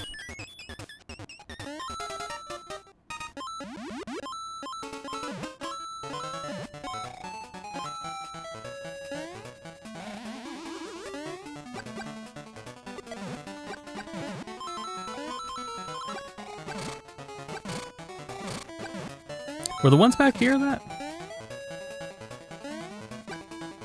No. Reading chat. Yeah, there was also a, I don't think it's, what is it? It's not, oh, what's the word? Decompilation. It's not a decompilation. There's a DX ROM hack for, this that is pretty substantial.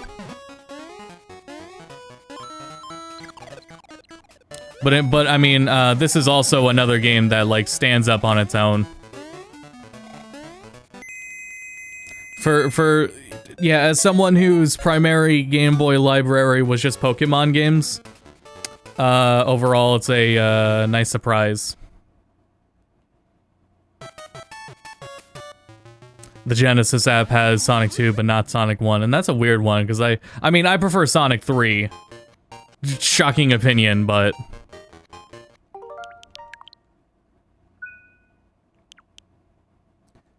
will be worth comparison to the GBA titles. I plan to do a video on it. I don't know in what time frame, but I want to. Yeah, I think there'll probably be things like art style wise that people prefer about the old games. And also sound.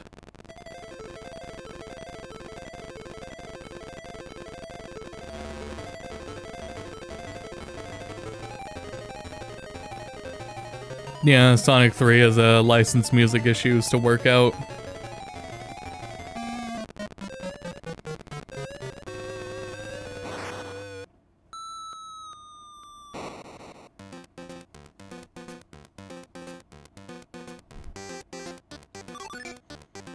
Yeah, that's what I was saying, like, they put some damn solid games right here. It's, they're gonna drip feed as they usually do.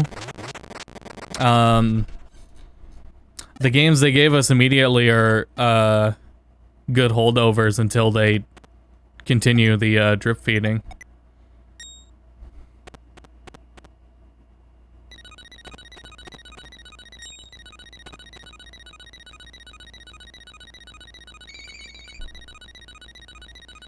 Yeah, if they do anything, it would, the music would end up replaced.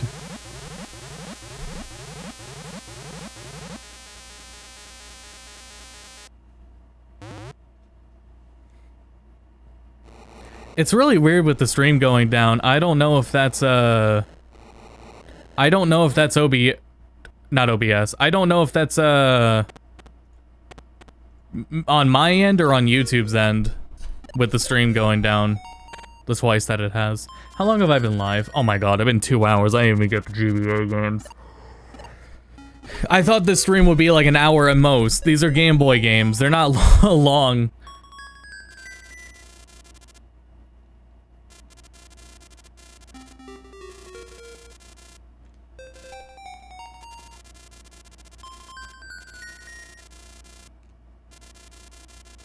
I wish they could, you know, that's what we had back with, on the Wii. It was weekly when the shop would update. And that would just be kind of nice to return to something like that.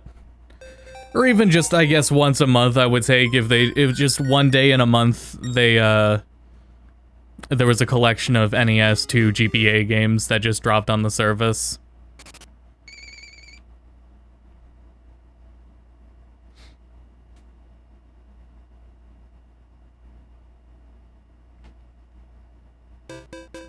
And yeah, it's weird that I'm perfectly, I much prefer modern Tetris. I much prefer modern Tetris, but I could still play that version.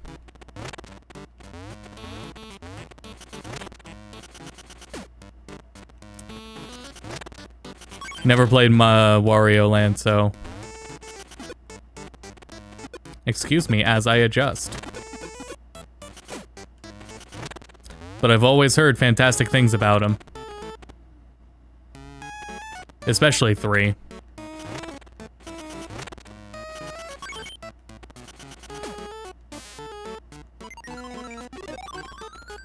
And 4 as well. You can ground pound. How do you ground pound? I don't have my manual next to me. Can you tell me how to ground pound? Every once in a month is too much to ask for some reason, right? It sucks. Wait for the power up. Oh, okay. I was really hoping Wario would just drown. And that would be it. I'm out of here.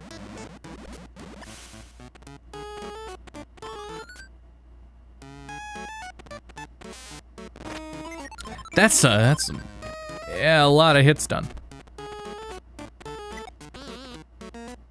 That's a lot of hits done.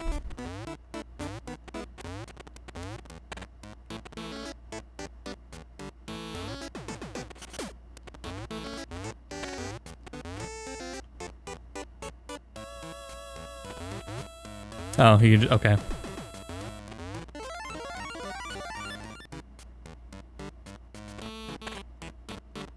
Yeah, it's really impressive. And again, coming from Pokemon, where it's they got those games out in time. Pokemon wasn't anything in terms of impressive with animation.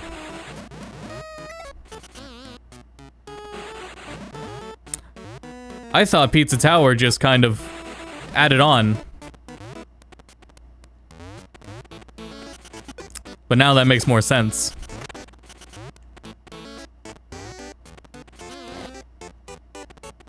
Is there a lot of hits done because you have infinite health?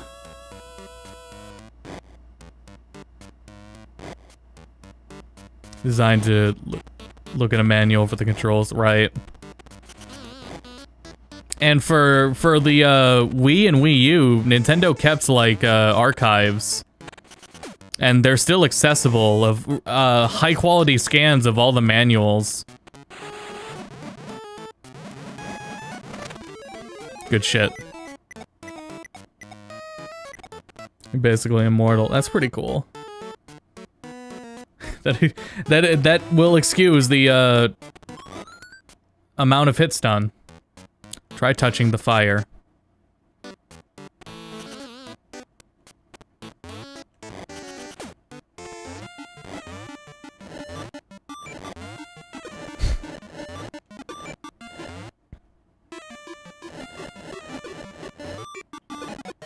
Oh god, this is a... Ooh. Okay, okay. He just brushes it off. Ah, okay, got it.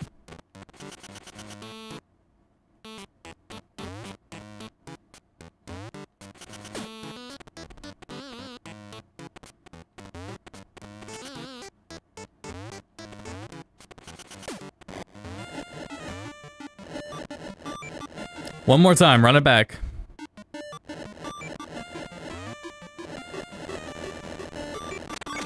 Yeah. That's really cool.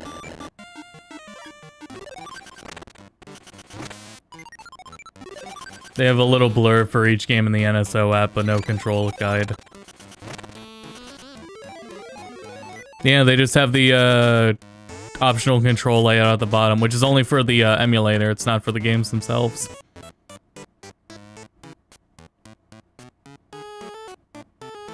Wario Land Shake It on the Wii. No, I didn't.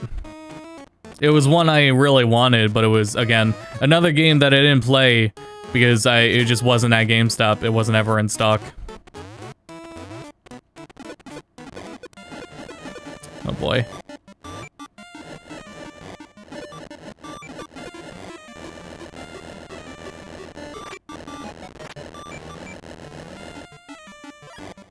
Am I gonna need the fire to jump that high? Or no, there's another thing to explore here. I didn't. I regret not buying it now. Yeah. Retro gaming's so fucked. So that's... I have a nice collection, and I think it's a little humble collection. I guess I'm good on retro games now.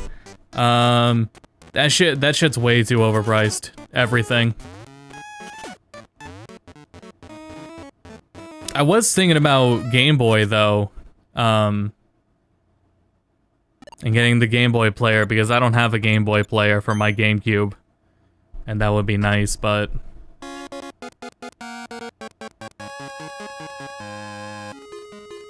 X time.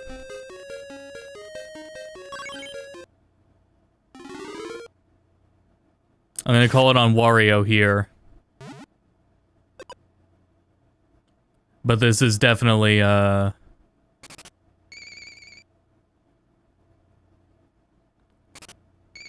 3.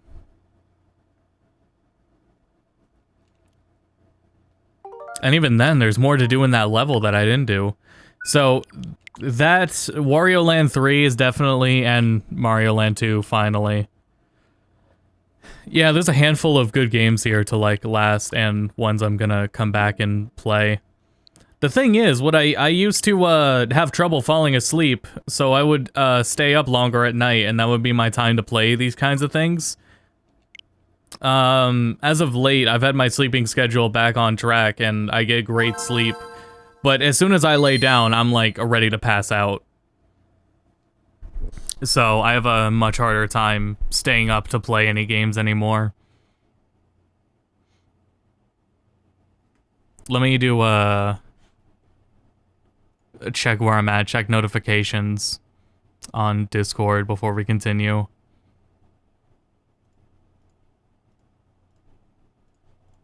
Okay, it's just LinkedIn, never mind.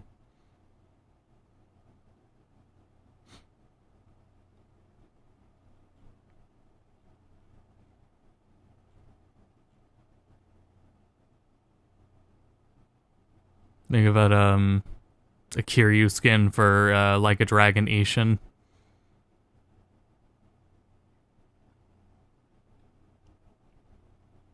Well, we'll talk about that in what is it? I'm hoping to have a review copy, so I don't know if there will be an early Ishin stream before it's officially out, but we'll see what happens. Yeah, WarioWare is really cool too. The one I put the most time into was the Switch one, and we even streamed it a bit too. I never delved too much into WarioWare. It wasn't something I thought I would like as a kid, but I probably would have. Now that I have played it and have experience with it, I probably would have enjoyed it as a kid.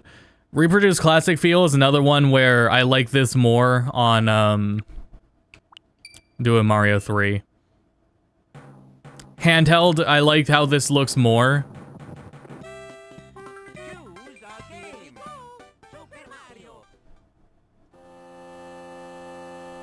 Let me tell you, when I I've played a number of GBA games on Go to Bedcast, and the issue I come across every emulator is something to do with sound. Color filtering wasn't something I was really as pertinent about, but every game that's not a Pokemon game seems to have, like, some sort of sound, like a little click, this little pop noises, between different emulators, and then it's like, some of them only get rid of it because they have, sound filters, and that's nice. But it like compresses the sound, so, and Minish Cap has that, like, as a really big issue, and every emulator I have tried with Mega Man Battle Network games all do it when you're firing Mega Man's Buster. They will have I'm gonna turn the filter off, but because, like I said, I like to play with it. I only ever use it when I'm playing, like, handheld mode. Here, I like the pixels. But it's, oh my god, for playing the Battle Network games, that sound, like, it's like a clipping or a popping sound that can occasionally happen when Mega Man fires his Buster. And I have seen that, and I could not get rid of that in any emulator. The best I can do was use emulators that had sound filtering, so that they could essentially, like, compress it so the clips weren't as bad.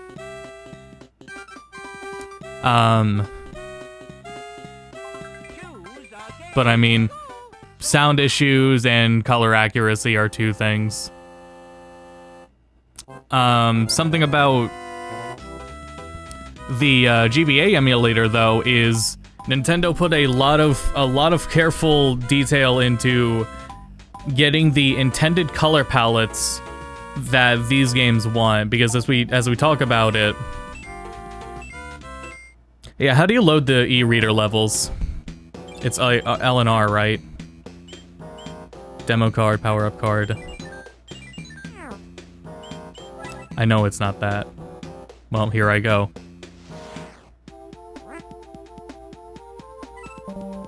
Unable to communicate, yeah. How do I get to the e-reader levels? It's in the menu.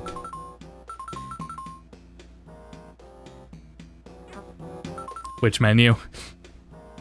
I mean, back at the start? Like, title menu?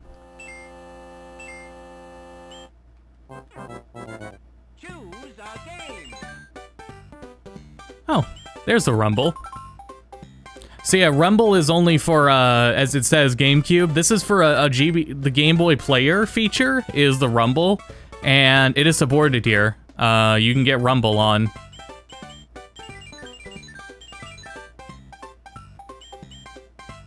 E-reader levels are only reason to play this. Yep, basically, yeah. Choose the level card on the e-reader levels. Okay.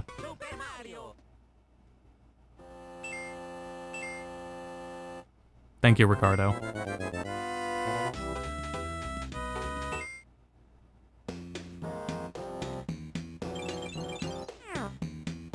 Sorry, I skipped it. File.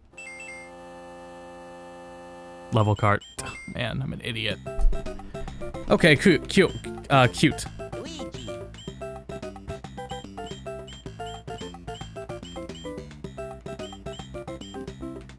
Where to start? Oh, right, because it just straight up has classic levels.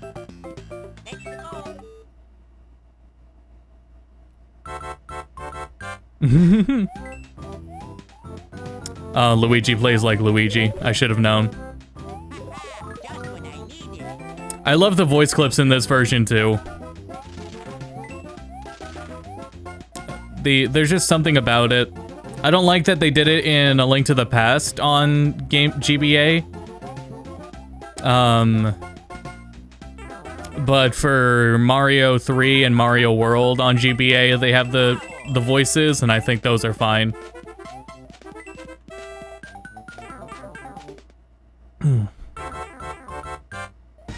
So yeah, Game Boy Advance games are designed to be extremely bright and saturated to compensate for not having backlights. And I'm gonna talk about this because I haven't gone into detail before, and I've talked about it in the last Mega Man Battle Network video. But they're designed to be really colorful, and I don't think the Battle Network games need color correction. I think if they needed color correction, they would have done it for the Legacy Collection, but they don't seem to have. The color palettes are as is. This is a game where it doesn't need color correction. The color palette is as is. But then again, Battle Network on the Wii U had that color correction that wasn't necessary, so it had the dim colors that it didn't really need. Oh, here, let me swap. Excuse me, hold on.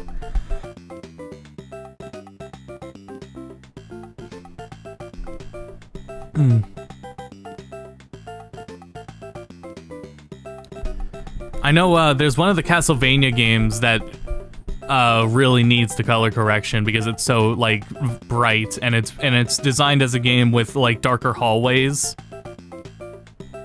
things like that. Yeah, you can touch the colors in emulators. And I was saying,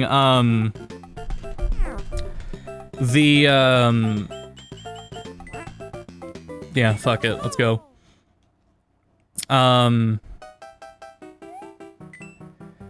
There are built-in color correction options in many GBA emulators, and after reviewing them, a lot of them aren't, like, fuck off, the best. If you're using RetroArch, I can understand if you're not, but if you are using RetroArch, there's a RetroArch shader that is GBA color. Come on, man. GBA color shader in RetroArch is the ideal color correction if that's your platform of choice. It's better than the built-in emulator color correction options. I don't think I've ever played traditional Mario on stream. I don't think I've ever done that. On G2B, I'm definitely gonna play through Mario and Luigi. The Mario and Luigi games, I'm definitely gonna stream playthroughs of at some point. Probably sooner rather than later, since they are now available.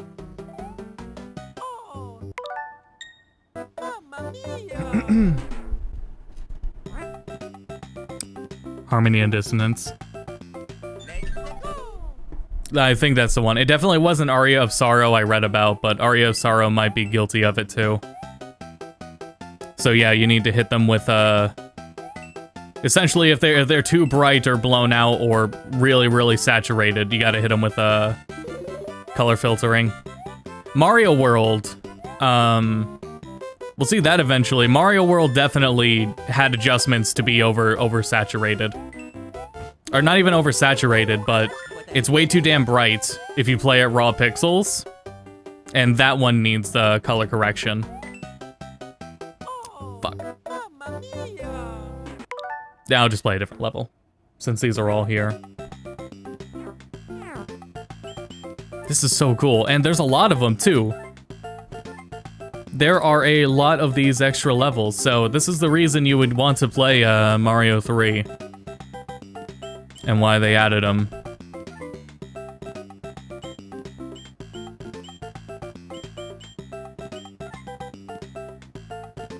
Man. I also always play these games and think of ideas to take back into Mario Maker. I haven't like finished anything in Mario Maker recently, but I think about it a lot. That's not right. Hey, buddy. That's hilarious.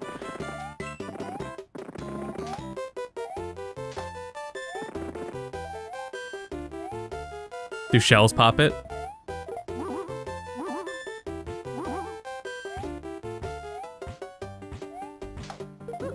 Just what I needed.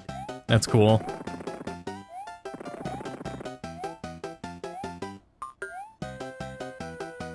I'm not falling for that. I don't even care there's a platform.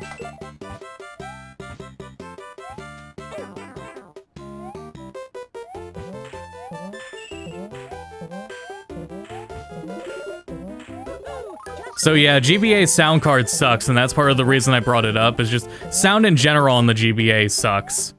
So, at the very least, getting something that from Nintendo themselves that isn't gonna have audio issues and require adjusting is just nice.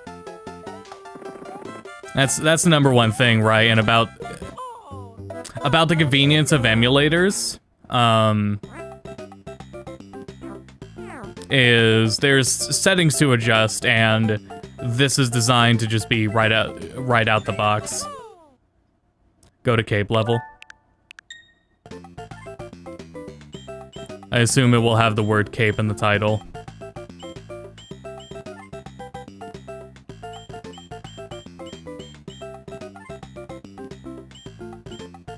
Cape escape.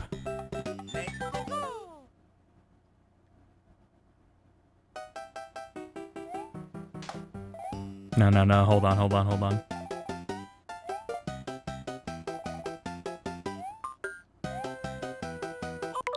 Let's try that again. It's just gonna restart us there. 3DS version of Bowser's Inside Story that released right at the end of the... Oh, did I buy it? No. No, I wasn't buying anything on 3DS at that time, man. My time on 3DS was already over. This is just faster. I swear it's faster.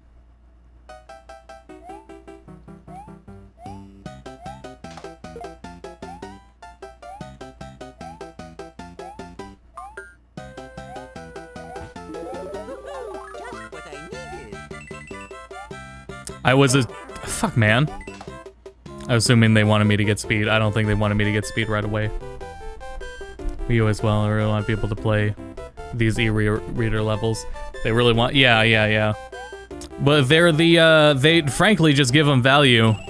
The overcompensation for, like, screen size could be a deterrent. The worst sound card, just because there's the compression there. But the fact that it has those extra levels, even from the release, those were the things that made them worthwhile. I'm not getting that one.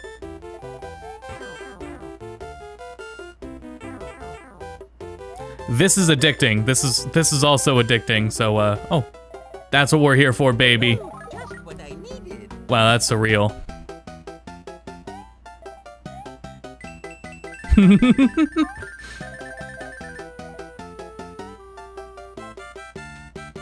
Oop. Oh, that was enough speed for the cape. Okay. Right. Oh, that's cute.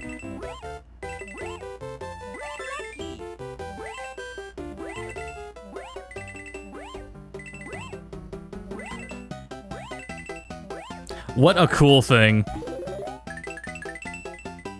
Thank you very much.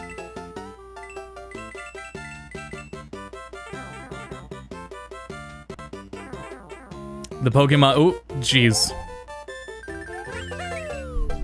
Pokemon games have E-Rater stuff on the GBA as well. Yeah, they gotta consider that. They gotta consider the event Pokemon. It'll be interesting how they handle that. A lot of mechanics don't exist in the original game. Yep, that's what makes them so appealing. Make a save point.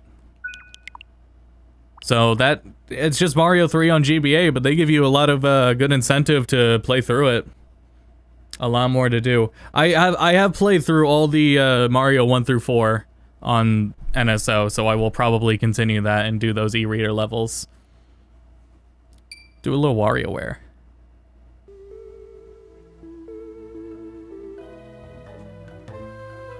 Turn it up a little bit. 8:42. I gotta put a cap because I need. We're gonna stream at 10 on G2B, and I need like an hour to rest my voice.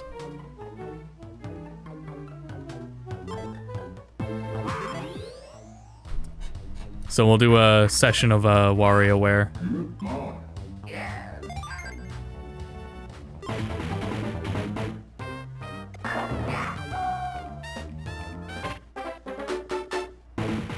Yeah, I would have loved this as a kid if I had given it a shot. This would be a game I would love playing. On twitch.tv/gotobedcast. On gotobedcast on Twitch.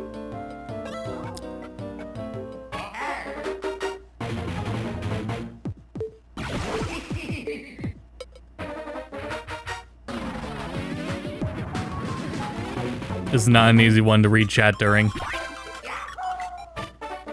Oh, I just remembered the boss level too.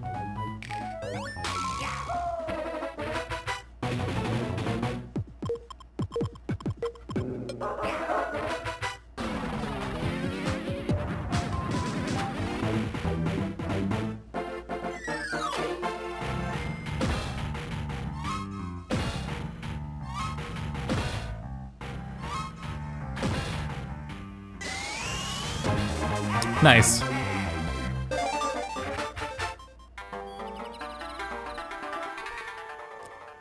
Whoa, that's a hell of an arm.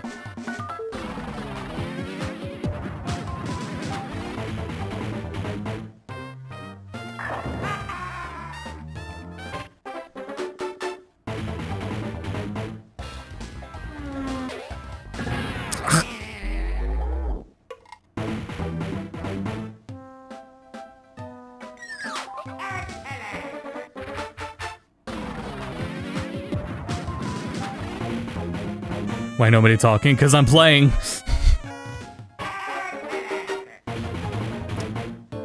We've also been going for 2 hours, so most of what I've had to say I've gotten out of the way. The main thing I wanted to say with the Game Boy Advance was about the color accuracy. But then again, that is dependent on games, and that's one of the things Nintendo has accurate that isn't as accurate in other emulators out of the box. And that's in general how you should handle deterring piracy, is offering, if you're gonna offer a service, you need to offer something that beats out what you can get through piracy. That takes a little effort. Austin didn't fit, so I just typed that.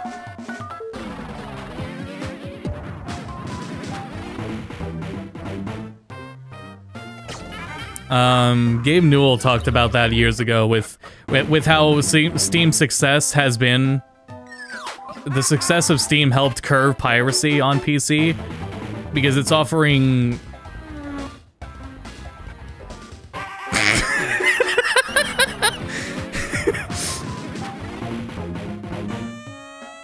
a service. Now, the piracy is also important for the sake of preservation and accuracy, and that is part of what makes the GBA emulator here so much more valuable than Nintendo's other emulators, is the successful preservation.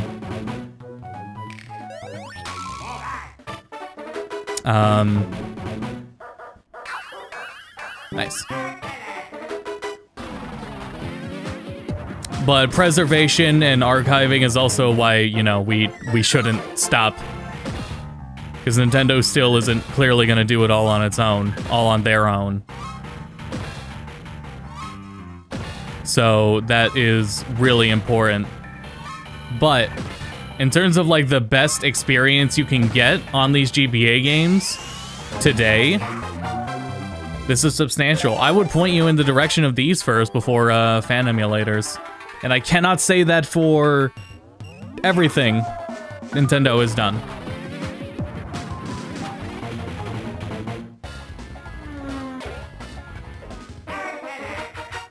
Though when I was trying to look up Paper Mario, damn it, I had a hard time with Paper Mario because there is an HD Paper Mario 64 project. That project is still a work in progress.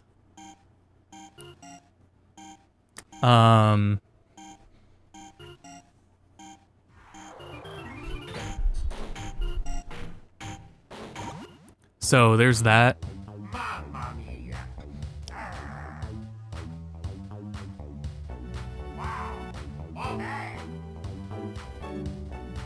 Get to 999, then you can end the stream. I think, well, first I need to get the Fuka in Persona 3, and then we can end the stream.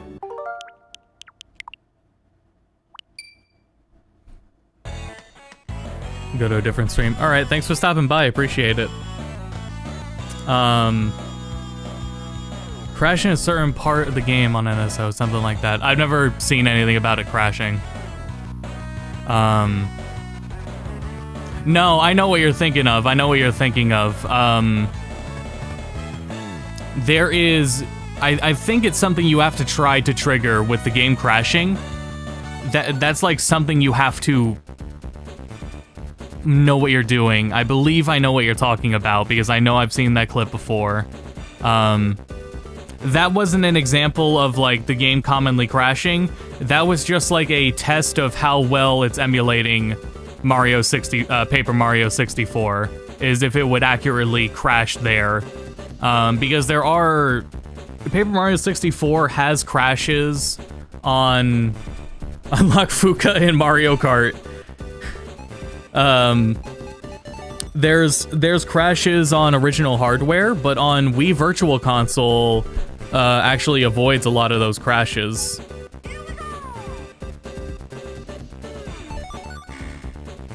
And then you have different situations between each, you have different situations between each platform Paper Mario 64 is on. So yeah, that was never anything common. That was just like observation. That was an observation of when it could crash. Give me a moment to adjust. GBA Mario Kart is actually pretty solid. It just takes a little bit to get used to. I did a whole legacy on Mario Kart when they started the DLC tracks. What I did was I played every cup in every Mario Kart game because I wanted to be able to rank and share which levels I wanted to see return. And I made a whole tier list of every single Mario Kart level based on those the time playing through every cup in every Mario Kart game on those streams. Yeah, this one holds up pretty damn well. When I was young, I never had it. I know I had Super Nintendo Mario Kart. We definitely had that, but I never had the GBA one. But what I did have, and chat from who watches the Twitch streams already knows, I'm gonna talk about the fucking Wendy's Mario Kart toy. It was just a little overhead track, and you just, like, controlled the figures on it. I don't know, I love that thing. It's still cute when I look at pictures of it. Anyway, that's my extent of that, but otherwise, as an adult playing this game, yeah, it's perfectly fine. Just takes a bit to get used to.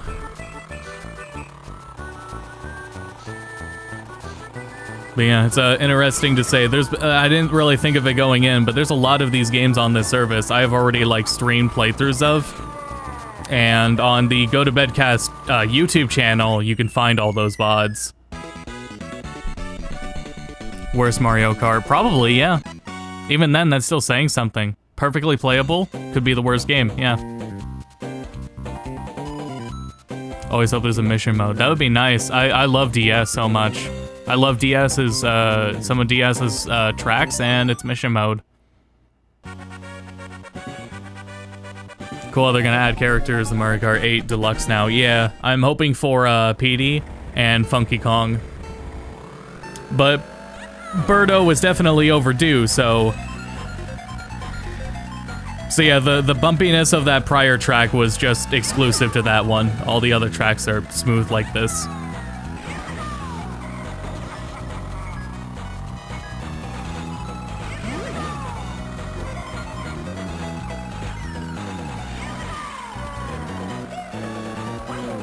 So yeah, this game has multiplayer too, right? Like I was saying, the Game Boy and the Game Boy Color and Game Boy Advance emulators here on NSO have rollback. So you can count on their online being perfectly fine. They are not the same as the N64 online. And the indication of whether or not they have rollback is the fact that they have rewind. The rewind is indicative that they are saving the past frames, and that is a component important to rollback in itself.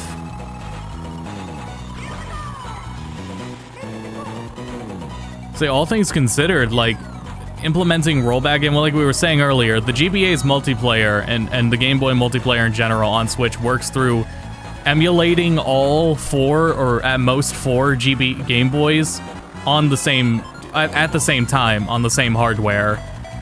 When you play with someone, it's not only emulating your game on your system, it's emulating all of them at the same time simultaneously. That's redundant, but the fact that that all works, the fact that they put so much effort into this, right? It really contrasts from how they handled N64, which is more or less the bare minimum. This set like a good standard, right? And then the N64 emulation is serviceable. It's fine. Like I was saying with Paper Mario 64, I noticed a lot of like emulation looking issues on the NSO version. And then I went back and I booted up I booted it up in fan emulators. I booted it up on the best N64 solution, the Wii Virtual Console. And it still had like the same things I was noticing, the same like clips of geometry, and the same like texture artifacting, or like text artifacting. That's on all the versions. So that I was like, you know, whatever. That's how it is, what it is. The only issues exclusive to the NSO version is the menu slowdown and the slowdown on the Lava Lava boss. And that is mind-boggling that they intentionally put that there. I don't know why they did. I don't know what it's preventing. But damn, is it annoying. And like I was saying,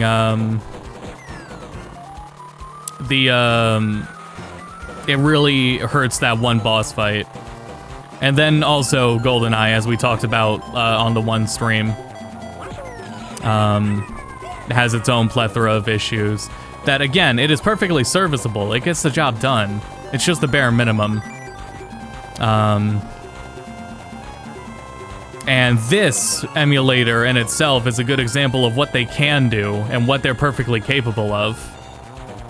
So, it's just a good sign. It's just good to have. There's more they could do with N64, but at the very least, we have this.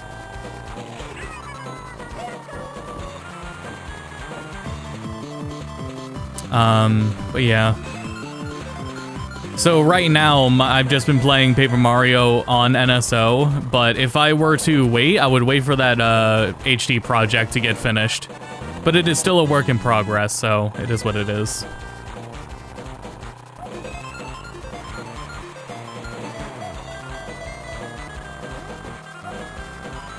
Drifting feels more compelling when you're on the higher CCs in this version.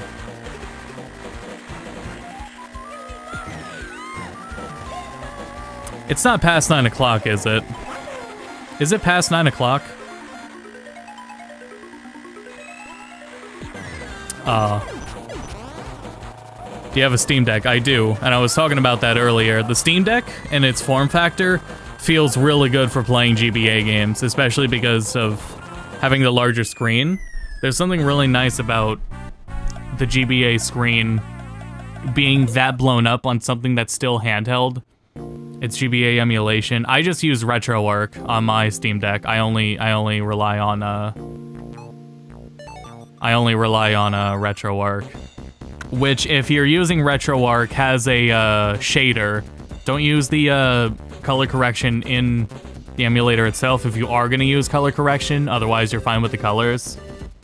There's a shader that does a better job.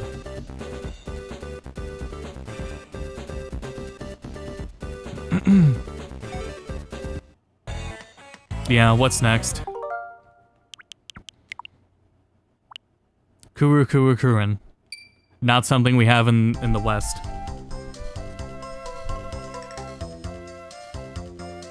I just wanted to see if it was in English. I don't know if there's cutscenes. Nintendo has over Steam Deck is the easier online play. Yeah, the even for you know, oh shit, this is a this I don't know if it's a spirit in Smash Ultimate. I'm pretty sure it's a trophy in Melee, right? What we're looking at right now, this is a Melee trophy. We have this version, we don't have the sequel. Oh wow. I'll go a little past 9. Oh, I can fit my whole name.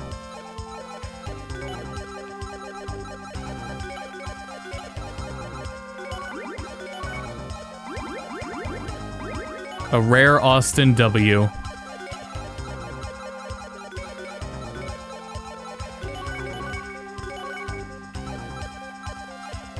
Oh god. Yeah, just give me a short course. Oh, so you have 0 control over your rotation.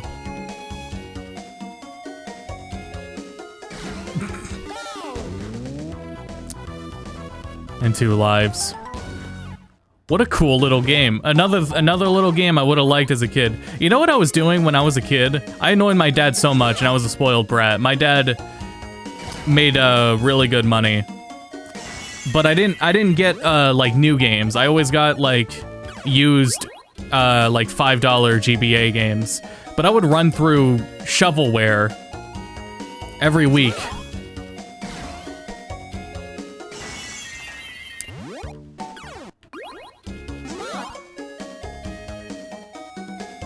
You gotta go deeper into these pits. Fuck, man. I want to end the stream. Online, is it the downside doesn't do online, or is it actually serviceable? Like I was, you might not have been here for a second ago, but this has rollback. This, the Game Boy and Game Boy Color, Game Boy Advance use rollback. So I haven't played it online. I can bet that the online is perfectly serviceable.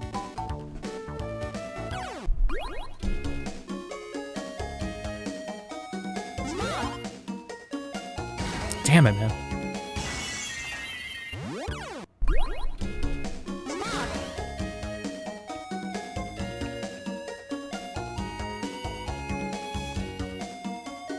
Woo!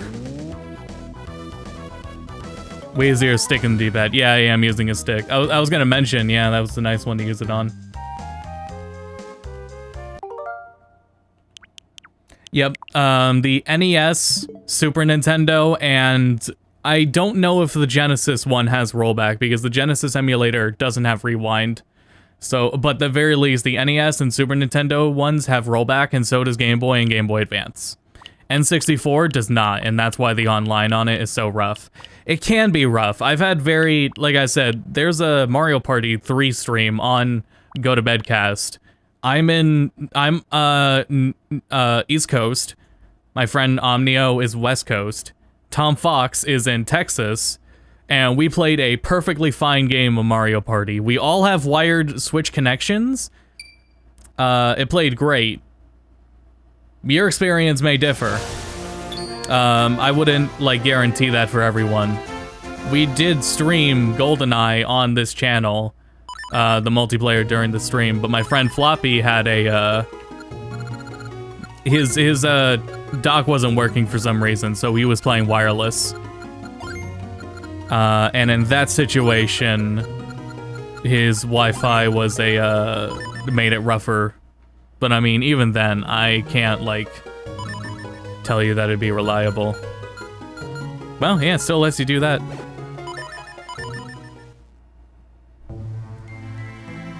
Yep, talk to you later, Gord. Thanks for stopping by.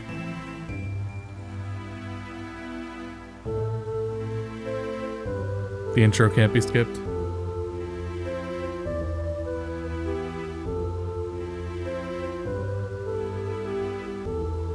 This is a really good game. I had my qualms with it though when I played through it, but overall it's fine. I would really like to stream the DS Zelda games too. I don't know if it's, well, at this point I'd rather just play them instead of waiting for Nintendo to do anything. If there's a DS emulator coming down the line, it probably won't be for a while.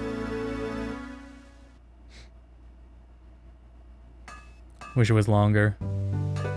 What's gonna be your next video? Persona 3. I am taking a break from it to do this. But Persona 3 video is coming along nicely. I've gotten most of the preliminary footage I've needed from the vanilla game and from Fez. I have just started getting to portable. And getting the footage for that, which is gonna be more of the video. There's more to talk about with Fez. Or there's more to talk about between Fez and portable, so yeah. Not a fan of 2D Zelda. I've heard that. That's fine. And I have friends that aren't fans of 3D Zelda either. Only Breath of the Wild. And it didn't help going from Breath of the Wild to the older games either, but I think that's crazy, man. But it is what it is.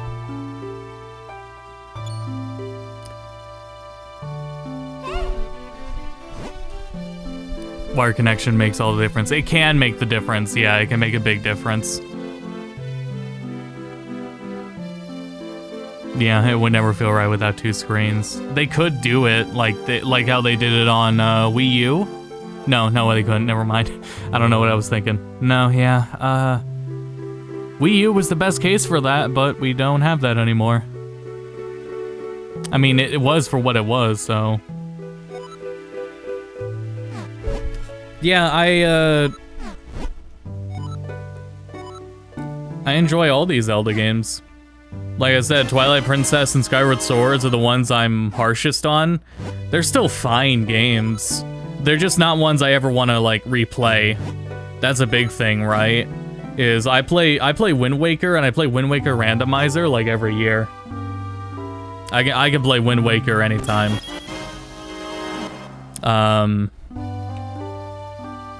Ocarina of Time, more or less. I do want to play through the decompilation. I want to play through Ocarina of Time again for the decompilation. But yeah. Let's go have fun with Zelda. So this is a game where definitely if you've usually seen this game on emulator, this is going to look a little washed out. This is actually what's accurate. This is how they over-brightened it and oversaturated it in the raw pixels of this game so that it would look something like this on actual hardware.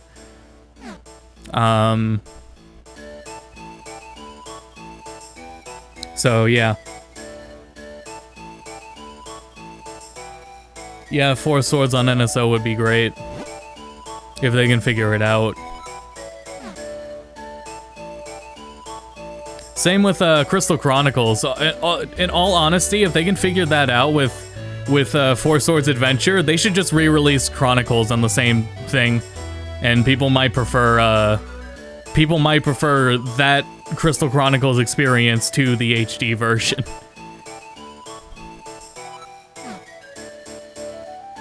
I love this Zelda.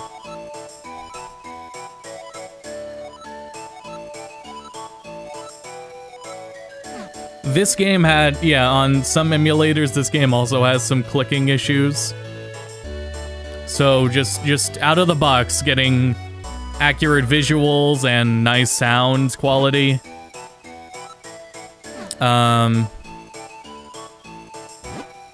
Feels nice. And in general, you get things like the e-reader levels right away. You get the Game Boy player features.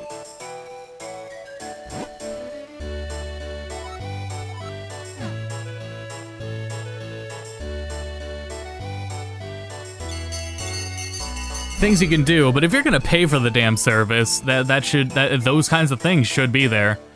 What GBA game do you would want most? I'm not sure because my favorites are, I guess, Pokemon. I guess I'd say Pokemon. Because my favorite GBA games are the Battle Network games, and those are getting a hell of a glow up already, officially, so.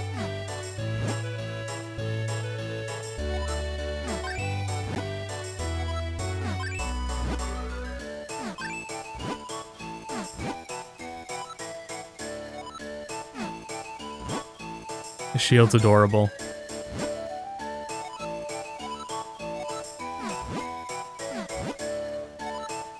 What a strange princess. Here. Thank you, Zelda.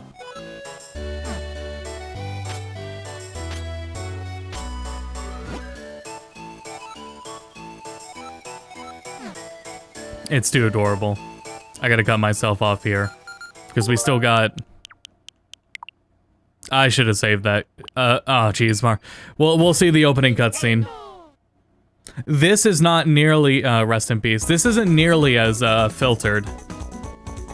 But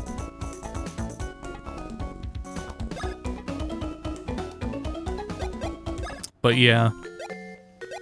Rumble feature, yep, again. That's, if you're playing on the Game Boy Player, this is a feature for that.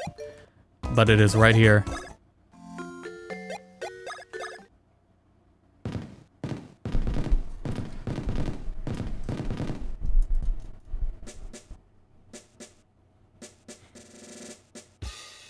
Capcom was asked for Battle Network games on the NSO, but they declined and instead opted to port it themselves.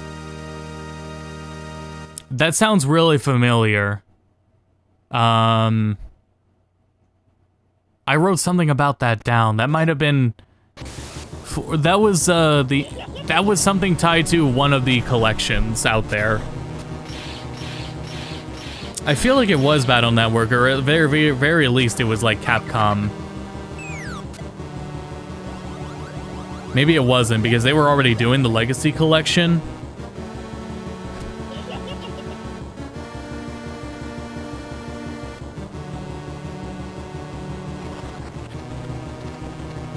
Maybe it was Final Fantasy, but it was definitely one of those, and they were like... Nintendo approached them about putting their games on the service. And... they were... Oh, I think it was Tactics Ogre, actually. I think it was Tactics Ogre. They were asked if they wanted to put it on the service, and they were like, nah, we'll do you one better. Here's a remaster, you know? I feel like it was Tactics Ogre.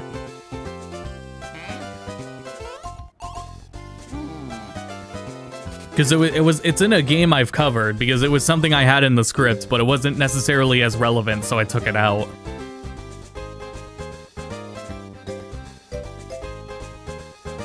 So much like Metal Gear Solid 2.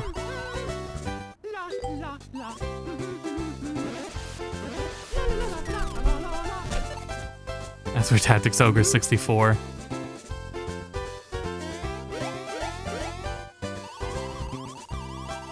Yeah, I think it was for the Wii Virtual Console, and I think that might have been where the PSP version came from. I'd have to look it up again, but I'm pretty sure that was the story with Tactics Ogre. And yeah, I think it's really unfortunate that Nintendo didn't step in and save Alpha Dream.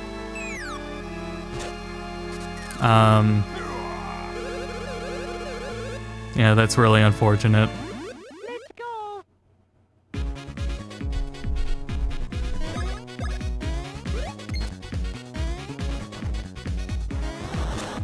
I tried. Yeah, When was your last battle? Did you already forget about action commands? No.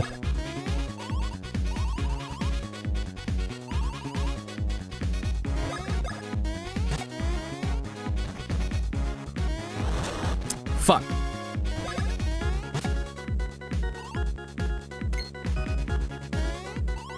I forgot something.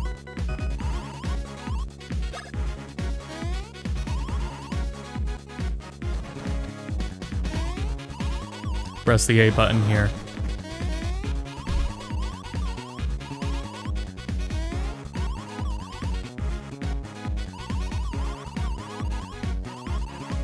You good, Luigi?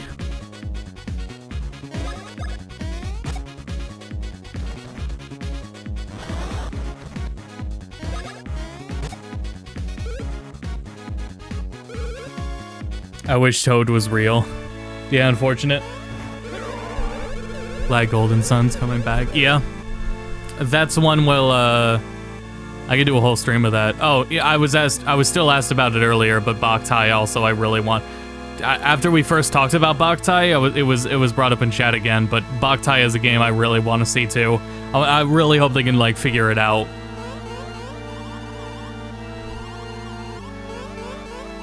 So those are the games offered so far, and I think I've gone over about everything relevant to these emulators. Definitely got redundant with it. I just wanted to appreciate them.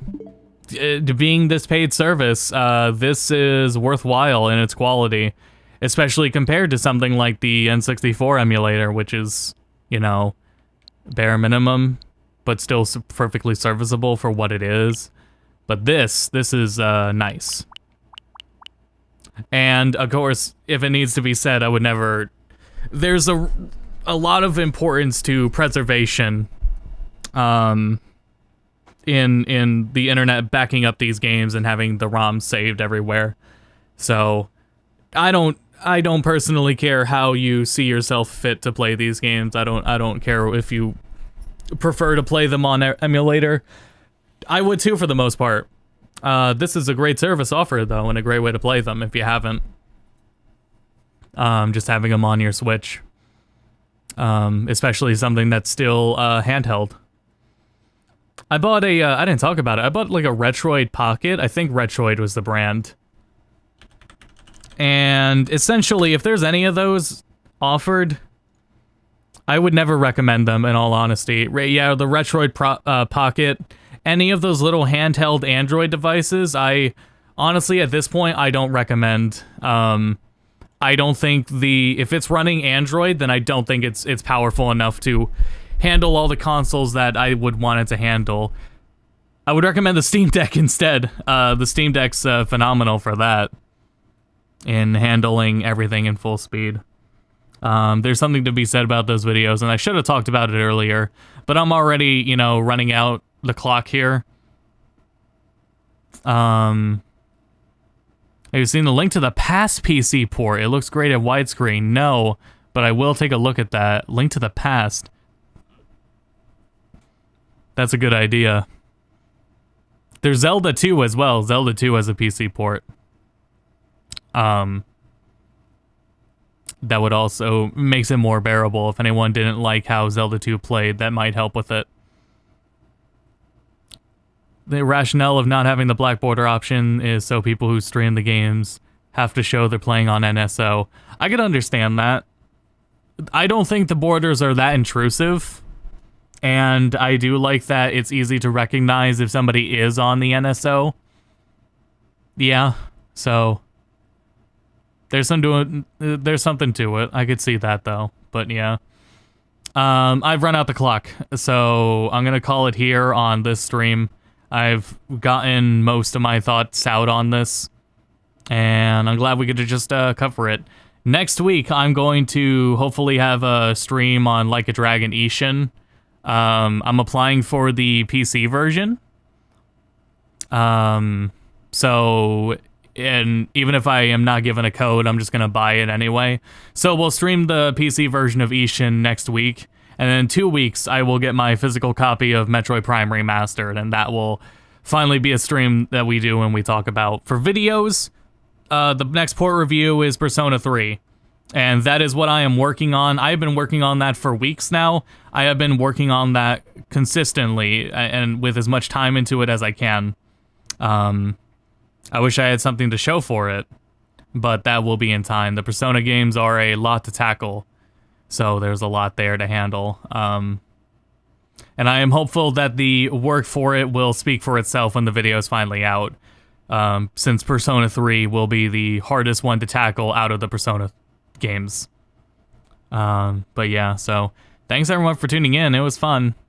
I'm going to relax my breath, and then I'm going to stream on twitch.tv/gotobedcast. This account, but on Twitch. And I'm doing that in less than an hour. I'm doing that in 45 minutes. I'll be live over there with Metroid Prime 1 and 2 co-op multi-world randomizer with my friends. So I'm going to take a break, get something to eat, get a drink, breathe, since I've been talking for 3 hours straight, and relax. So thanks for tuning in, guys, and thank you again for the constant support.